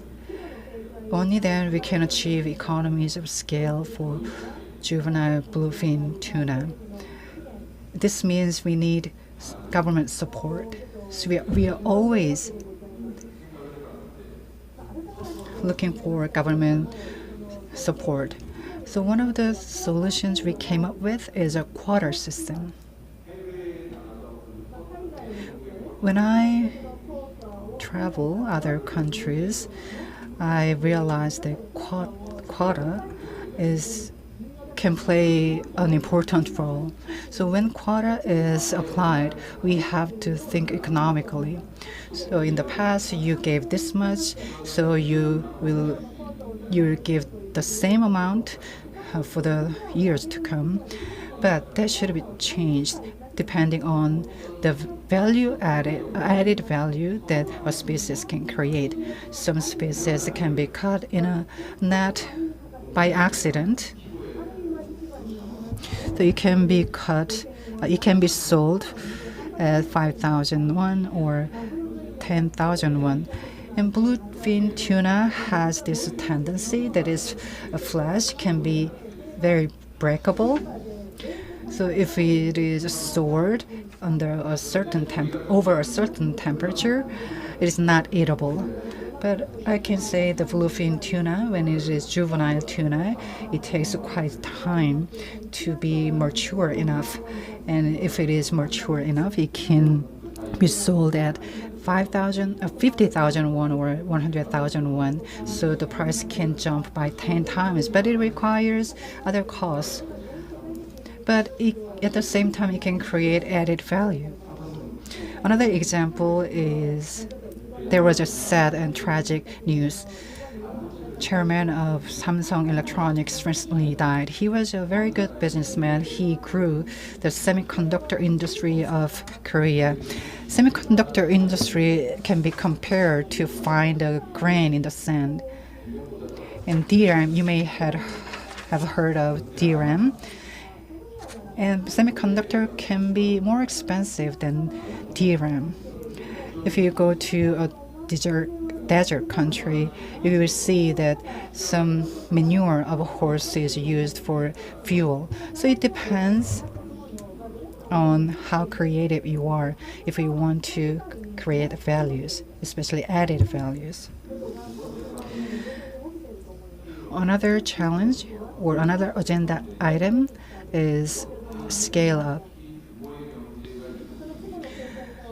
If we want to achieve economies of scale in a short time, there should be insurance system in place. For bluefin tuna, it can be said as a dangerous species. So it is difficult to buy an insurance policy that covers bluefin tunas. So those who have done this business before me were always told that there could be no insurance system that will cover bluefin tuna. That means for capital and financial fund from big companies to be invested in this area, in this sector, we should do more. Because people find it very risky to make an investment in dangerous species. Or some people may argue that there's no point in granting subsidies in bluefin tuna specifically. That makes me think that the example of Tesla, the EV manufacturer. Tesla was founded in 2003, and for 10 years, it had losses. It lost money, but it survived in the market because it was supported by the government, specifically the federal government and the state government, through carbon trade. Tesla was able to receive subsidies. Penalties are given to companies that emit a large amount of greenhouse gases. So the same logic can be applied here. Company A sells tuna at $50. Company B sells it at $100. But the two companies' carbon emission footprint can be different. So the bigger the company out of the two with a bigger carbon footprint should be penalized and should receive less subsidy. Hyundai Motors is also receiving subsidies. Hyundai Motors is the world's 7th largest company, and it is Korean chaebol.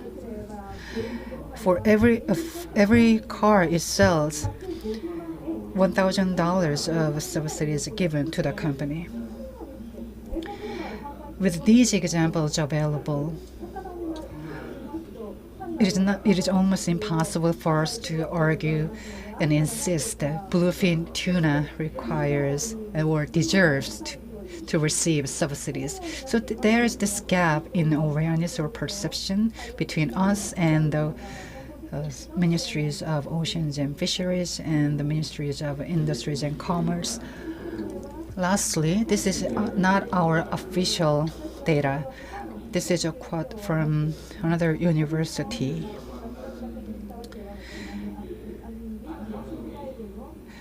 So, economic feasibility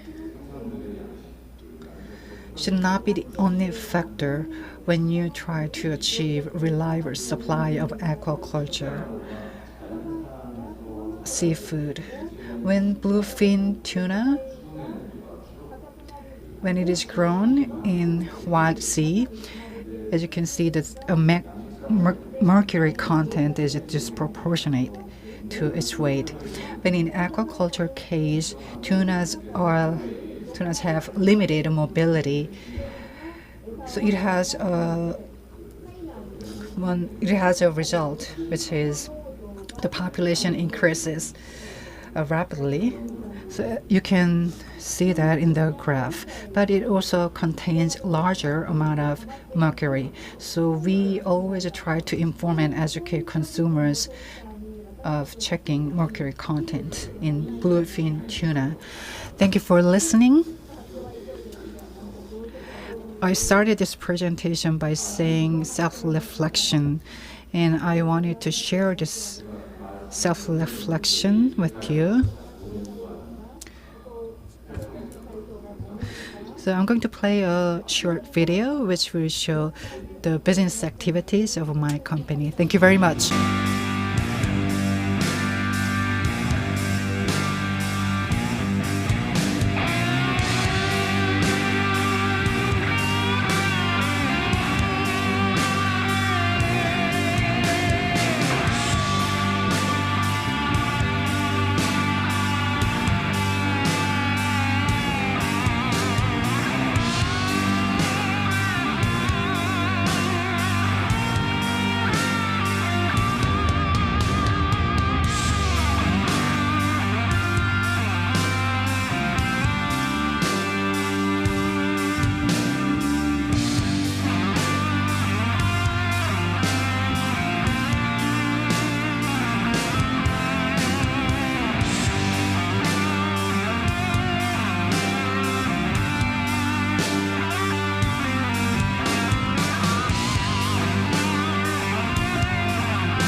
인상적인 동영상과 함께 It was a very impressive video.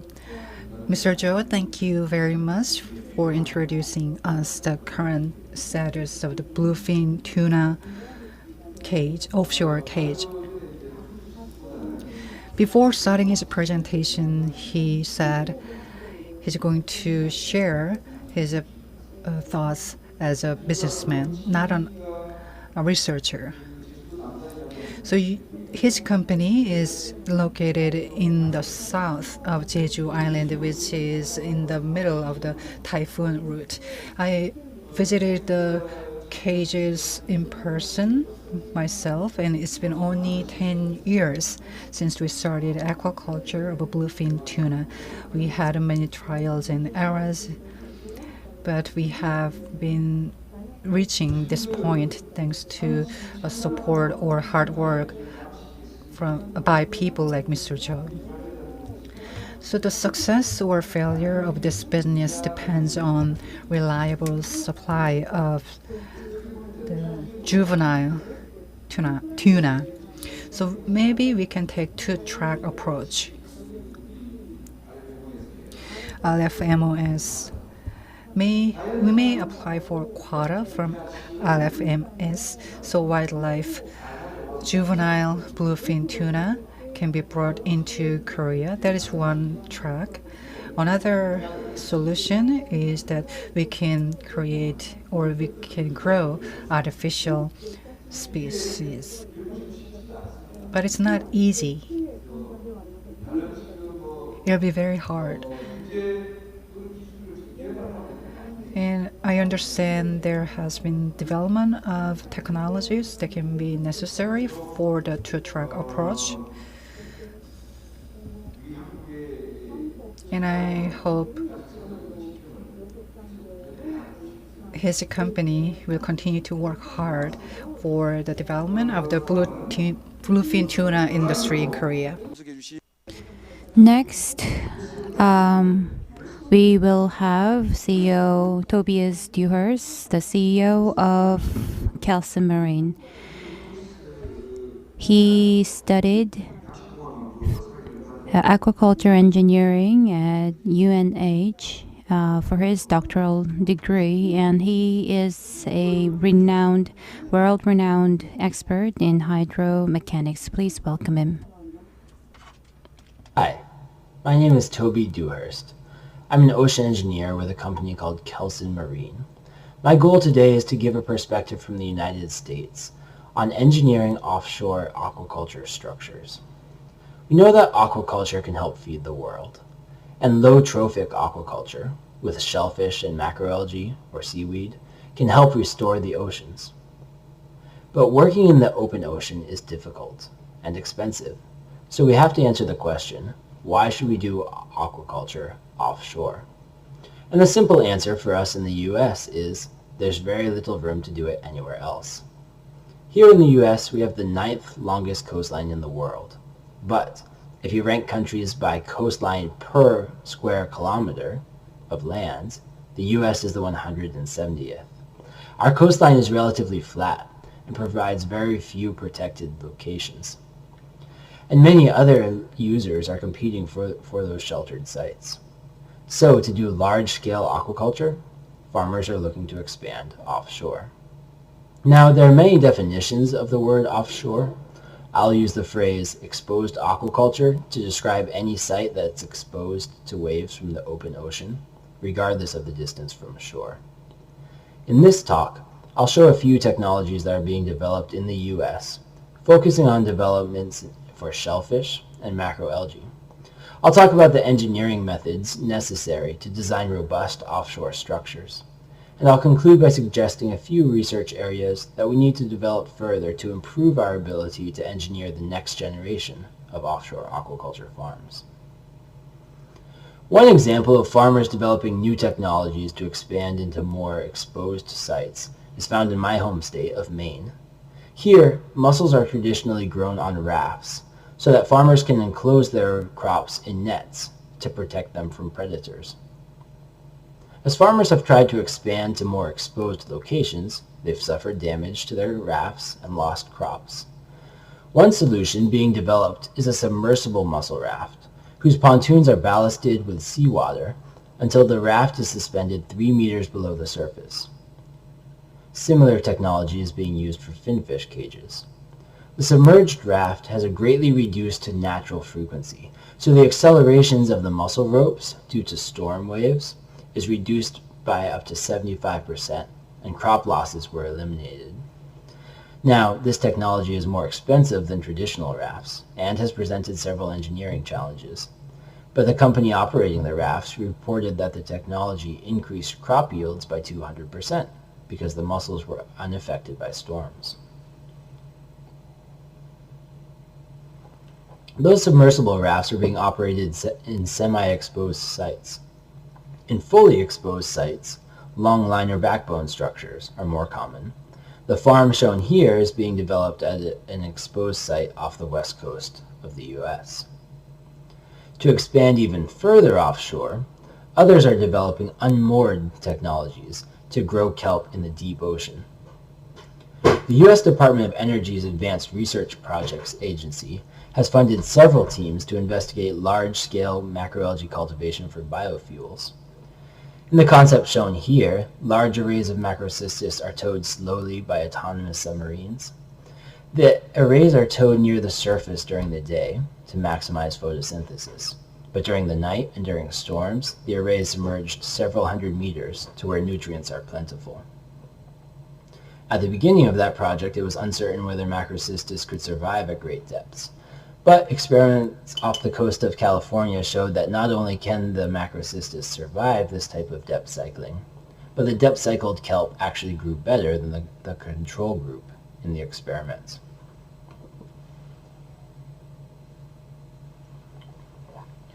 With so many emerging technologies, we need rigorous ocean engineering for offshore aquaculture. We need to design for survival, but also to minimize crop loss in storms, to handle predators and avoid entangling animals.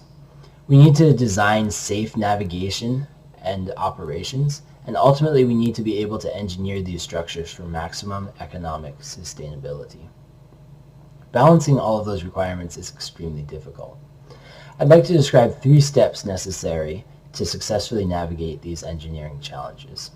Those steps are: identify the requirements, evaluate the system's structural behavior, then design and optimize the economics. To identify structural requirements, we start by quantifying the extreme expected wind, wave, and current conditions. We gather historical data for the site and identify extreme events. Then we can fit those data to extreme value statistics so that we can extrapolate to 50-year or 100-year storms. The next step, and one of the most difficult, is to evaluate the structure's response to those extreme storms.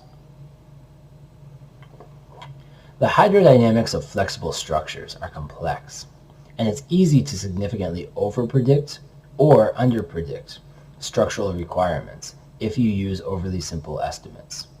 So we need accurate, practical numerical modeling techniques for these structures. And I'll give an example of how we've developed such techniques for macroalgae farms. At Kelson Marine, we're working with the U.S. Naval Academy, the University of New England, and Kelson Consulting to develop a validated tool for predicting hydrodynamic loads on large macroalgae farms, funded by our Department of Energy's Advanced Research Projects Agency. To develop a modeling tool for macroalgae farms, we first measured the mechanical and geometric properties of real kelp species, then built physical models of the kelp and tested them in a combined wave and tow tank. From that data, we derived hydrodynamic coefficients, from which we construct what's called a dynamic finite element model. What that means is we break every part of the farm, the kelp, the lines, the buoys, into small, finite elements.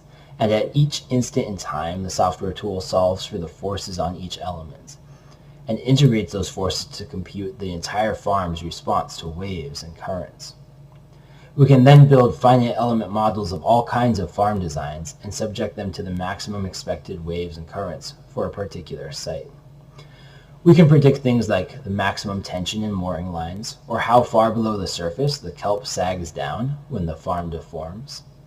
We can also design for operational considerations like how much force will it take to raise a line to the surface for harvesting. With this model in place, the biggest question for us as engineers was, does this tool give valid answers that can be used to design robust offshore farms? So we deployed a farm at the University of New England site in Saco Bay, Maine, on the USA's northeast coast. This site is fully exposed to the Atlantic Ocean. The design conditions are a 1 meter per second current and a 4.2 meter significant wave height. Once the kelp was fully grown, we deployed load cells to measure the tensions in the mooring lines and simultaneously measured waves and currents. We collected data through a storm event, and the numerical model results for maximum tensions almost exactly matched the measured tensions. So we demonstrated this technique can be sufficiently accurate to mitigate the risk of structural failure of moorings, attachments, and growth substrate. We can now look for weak spots in the structure. We can analyze failure modes and effects, and design to prevent cascading or catastrophic failure in the event of an accident. The next question was, is this approach practical for informing wide ranges of design choices? To evaluate that, we combined the dynamic model with a simple economic model for an example farm at our exposed site. The economic model included capital expenditures and approximated total biomass yield based on usable grow line length and kelp growth as a function of average grow line submergence. Using a design of experiments framework, we then quantified how various design choices such as line spacing, mooring scope, buoyancy, and mooring line stiffness affect the target metric, that is, biomass per dollar of capital expenditure.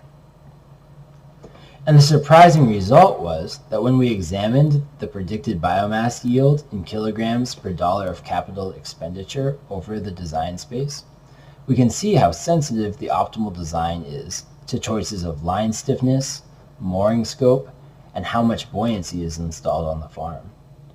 These results suggest that a carefully designed system can perform up to 3 times as well as our original design. And this is all done with simulations that can be run in a few days on a desktop computer.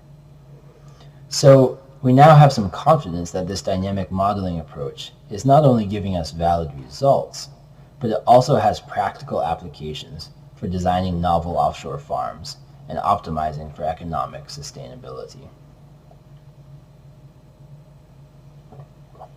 I'll conclude by sharing 3 areas of further engineering research that I think will help aquaculture expand offshore in a sustainable way. First, we need more data on the lifetime of synthetic components in the ocean. This will allow us to reduce inspection and maintenance costs and reduce the risk of structural failure. In the USA, at least, the uncertainty around protections for endangered species is making it difficult to get permits for offshore farms. Up until now, federal agencies have made decisions about the risk of whale and turtle entanglements based on somewhat qualitative judgments. Researchers at NOAA, the U.S. Naval Academy, and Duke University are working on quantifying the physics of whale impacts with aquaculture structures. But to engineer structures to minimize the risks to large marine animals, we need more research into the factors that affect entanglement. Lastly, as an industry, I believe we need to develop comprehensive measures of risk. We presently use safety factors and unique and failure rates that are used in other offshore industries, but we need to re-examine these for the unique applications in offshore aquaculture. We've made great progress as an industry in being able to engineer successful offshore aquaculture structures. I believe each one of these advances will take us a step further toward feeding the world and restoring our oceans in a way that is environmentally, socially, and economically sustainable.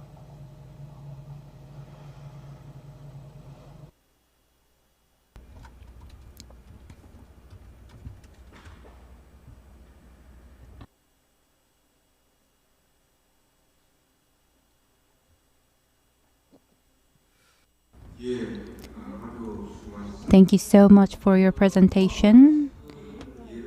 And you gave presentation and gave a case of mussel aquaculture. And I think that was really helpful. That will be really helpful for Korean industry as well. And according to your presentation, the damage from the storm was reduced by 75% and the productivity increased by 200%. It was really impressive.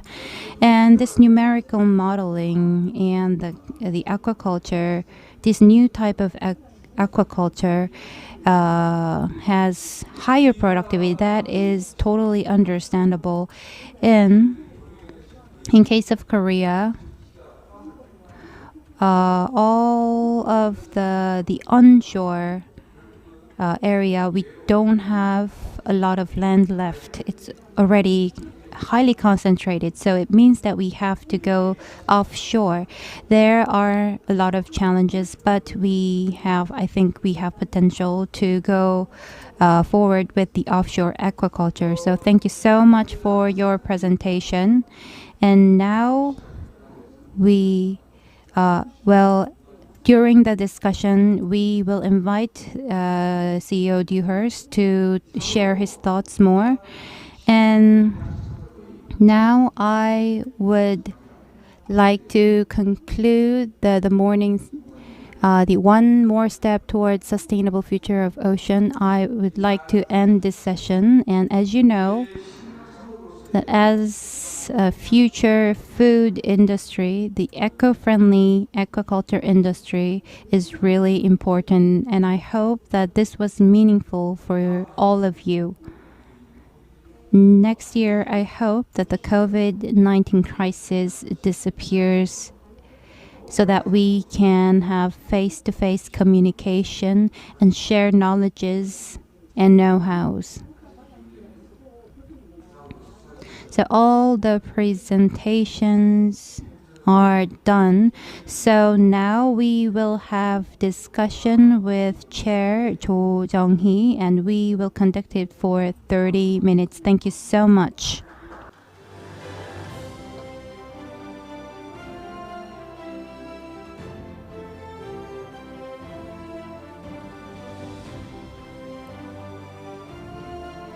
예, 발표자분과 So all the presenters, please come up to the front.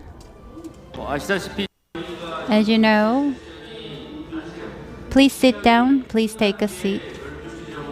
Well, we are supposed to end at 12 o'clock, but it's 12:20 already. So I am asking you to summarize what you have to say and be concise.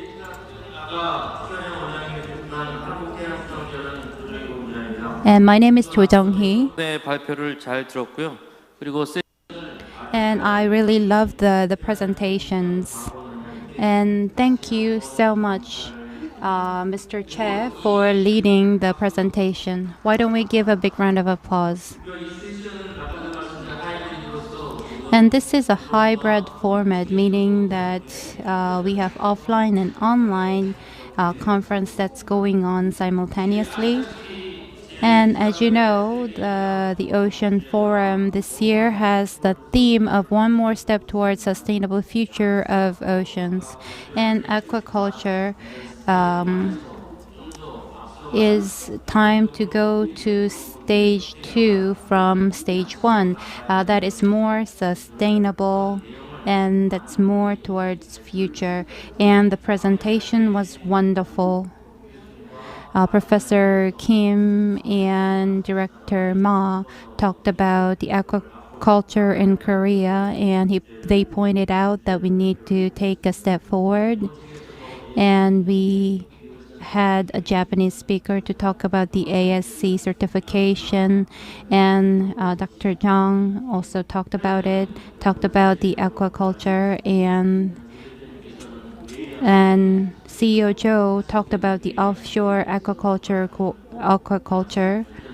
and what he gave us suggestions for the development of the offshore aquaculture. As a chair for this discussion,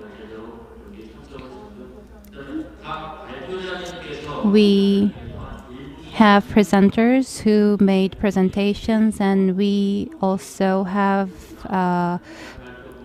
Honorary Attaché of Oceans and Fishery, Mr. Byun Kyung-dae. So why don't we summarize what you presented, and then we will make comment. Things are delayed a lot, so please make it short and concise in 1 minute. And we have luncheon prepared and the second afternoon session. So please keep that in mind and please go on. So now I'm going to turn to Mr. Byun Kyung-dae, Honorary Attaché of Oceans and Fisheries in Myanmar. And I've been working in Myanmar, Jeju Island, in Jeolla Province, and I've been using biofloc, and I'm also running a fish cage. First of all, I'd like to thank all the speakers for their expertise, for sharing their expertise. So I'd like to make a few comments. But my comments, please understand, my comments may be very commercial, and I'd like to start by saying where the aquaculture production or the industry should start. Eco-friendly aquaculture. The seafood grown from the eco-friendly aquaculture should be sold at a fair price because it costs more to grow them than the conventional method.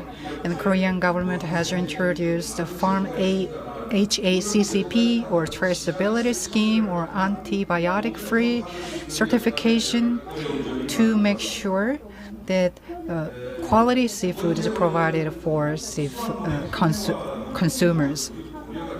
The second thing I'd like to point out is that we need a plan for sales and distribution of seafood. Otherwise, we won't be able to achieve sustainability in this sector. The third point I'd like to make, I'd like to suggest that we make a fish farm that has a certain business hours so that the workers there can have evening with their family and spend the weekends with their families. But this requires young people who have expertise in aquaculture production. And the younger generation has a stronger desire for quality time with their friends and families. And economies of scale should be achieved. But this doesn't focus on fish farms, but growing aquaculture industry. Next, we would like to select the research topics, and while we do that, we need to listen to the voice from the field. For example, biofloc. It's really important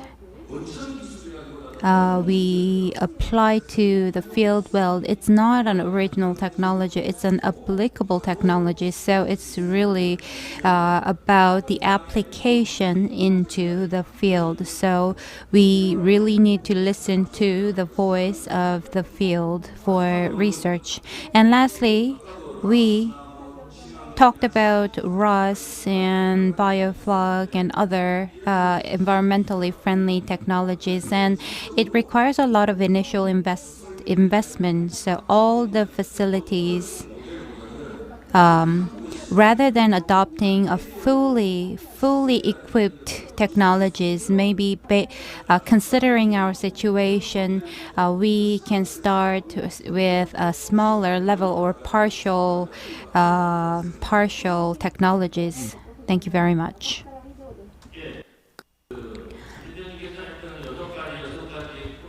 And Mr. Byun had 6 comments, and as he was running his aquaculture, these are the things that he felt. He mentioned about the price of these products needs to be well, and there needs to be a well managed operation, and the labor environment is important. And I think the most important thing here is the initial investment. Of course, these technologies are great. However, we need to be practical. We need to apply to our reality. So we need to do this step by step. Maybe that would be more practical. So I think these are very important insights for policy making. And we have 6 speakers.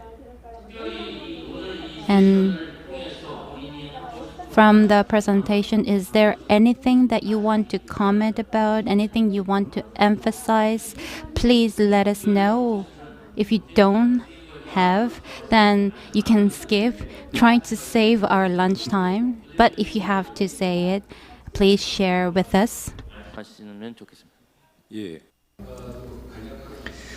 I made a brief comment earlier. Compared to other industries, where do we stand? We may have to compare the aquaculture industry to other industries. Those who are participating in the World Ocean Forum tend to focus only on the aquaculture industry and fisheries industries. So they blindly ask for subsidies from the government, and they should see the logic and economics behind subsidies, for example. I used to work as a venture capitalist, and I have been familiar with the scientific evidence or the trend in the markets. Let me give you an example. It takes about 20 to 30 years to develop electric vehicles, and in those years, the government provided and granted subsidies to automakers. And you recently heard a media report of the EV battery fire accident of Hyundai Motors. And it also requires a lot of capital. It takes 15 million won. The subsidy amounts to 15 million won for one EV.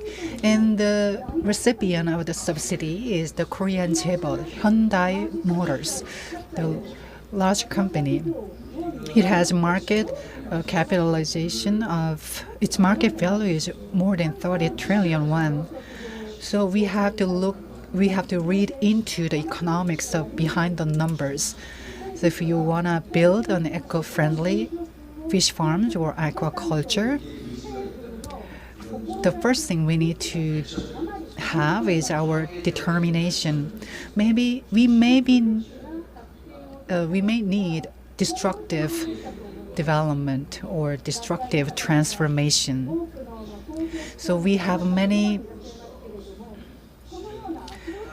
participants from different organizations. So we may need a disruptive innovation. As long as we have proper institutions and facilities on land-based facilities, we can achieve quite some. As I mentioned earlier, the theme of this conference is this forum is one more step towards a sustainable future of ocean. So I'd like to take this opportunity to share our wisdom for further development of the aquaculture industry. And what your comment may be taken very well by the Mr. Ma Chang-mo of KMI, and he is doing an in-depth research in that area. So let me talk briefly about market. Two presenters talked about marketing a little bit. And I think the most important thing here is whether this environmentally friendly products can get the proper price. So the local governments and central governments have been sufficiently investing in the environmentally friendly aquaculture. I have been to many different countries to check policies, but Korea does a good job. We do provide a lot of financial support and political supports. However, the market is a different story. Well, compared to the agricultural product, the aquaculture products do not get the right price that it requires. So for the agricultural products, the price is twice higher when you talk about the environmentally friendly products. But the aquaculture products that is produced using RUS or other technologies, I'm not sure if it will get as high price as the agricultural products. It is actually a little bit higher, but it is not because of the fact that it is environmentally friendly produced. It is because the time it comes out to the market. So if I talk too much about the biofloc, it'll be too complex. If we get the certification, it's great. It deals with the well-being of the animal. It is difficult to get it. And RUS and biofloc is almost 100% environmentally friendly technology. And I believe that the government has to come up with measures to support the fisheries industry. If that is the case, then even if we say that they shouldn't do it, they will do it. So we need to encourage this farming, aquaculture industries like that. And I believe that Mr. Yamamoto can add to this how the aquaculture market is working and how we can get the proper price. And that is what I would like to ask you later. Mr. Ma, the aquaculture. So initially, it started from the developing country, and the products were imported to the developed country. But after addressing various challenges and it is moving towards smart aquaculture, things are changing. And this is an ocean forum, so that's why I can say this. The developing countries environmentally technologies and the advanced countries technologies, the gap between the two will increase even more and the traceability will be improved. And as we do it based on science, I believe that it will be as good as the smart aquaculture. And to achieve the SDG by 2030, what do we need to do? We would have to talk about this issue, and we need some kind of an AIP program to decrease the gap between these developing countries and advanced countries.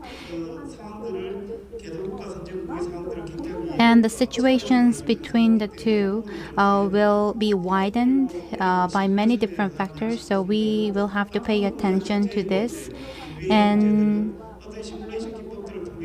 by using simulation technology, we will be able to address some of the challenges faced by the aquaculture industry. Thank you so much. And the gap between the advanced country and developing countries will be widened, and developing countries need to be improved on the aquaculture industry. And I would like to ask CEO Tobias Dewhurst to talk about how we can transfer the technology to developing countries. Would you like to comment on that later?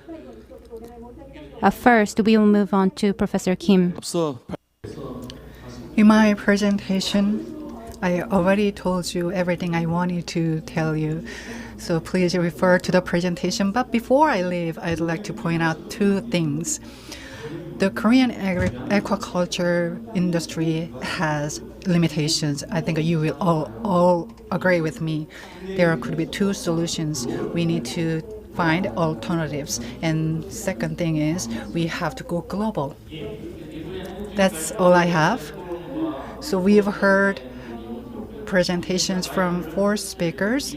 Now I'm going to hand over the microphone to the US or Japan. So could you say a few words or make a comments on the questions I asked or posed before? Okay. Thank you very much for this opportunity. I think it was really great to hear all this latest technology on the RAS, BFT to offshore from the previous speakers with the first-hand experience. I think the question came out about the price. How can we get the fair price on the eco-friendly, responsible seafood? I think it's a great one to think about. And in my view, I think when you talk about the sustainability, environment, social, but economically sustainable is a critical one. So those producers who puts the effort should be rewarded for their effort, definitely. But then how to do that? I think it's not so easy to make sure the high price at the retail segment. So first of all, we need to educate consumer to understand the value of the responsible seafood. And then certification, certainly, like ASE can role to play in telling story to the consumer. because that story, when the consumer combine with what they seeing in front of you, with the story behind the product, how it's produced, then that creates additional value and possibly the price. So I think the price will come, the higher price will come through the program like ASC. But I like to highlight that also producer point of view should also see the benefit of improving efficiency, productivity. So that's something that you don't really see on the high price at the end. But if you improve the or efficient production at your farm operation, that also make your operation economically sustainable. So let's not forget about that part as well. 예, 코멘트 감사드리고요. 마지막으로 미국 측 토비아스 듀어 Lastly, I would like to ask Mr. Dewhurst to make a comment. I believe the question posed to me was, how can we transfer these solutions to developing countries? And I think that is a great question. Some of the biggest interest in new aquaculture endeavors seems to be coming from developing countries. I can only answer it from an engineering perspective.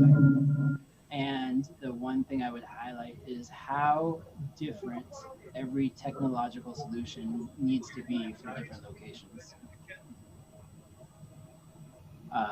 One thing we find even within a single country is that every site is very different because of its environmental characteristics, the water depth, the kinds of currents and waves that it's exposed to, and how the plants or animals grow. So I think it can be a mistake and a danger to take what has worked in one part of the ocean and drop it into another part of the ocean without carefully considering the local conditions, both what is driving the economics and what is driving the structure itself. 예. 두 분의 코멘트 감사드리고요. Thank you so much for your comments. Because of time limitation, I am sorry that we have to wrap up. 아시다시피 양식 기술 중요하니까 And aquaculture technology is really important. That's why we had really passionate discussion today. And I hope that this can be reflected into our policy making as well. Well, this concludes the morning session for the aquaculture. And thank you so much from the participants from the US and Japan as well as all the participants here today. Thank you so much.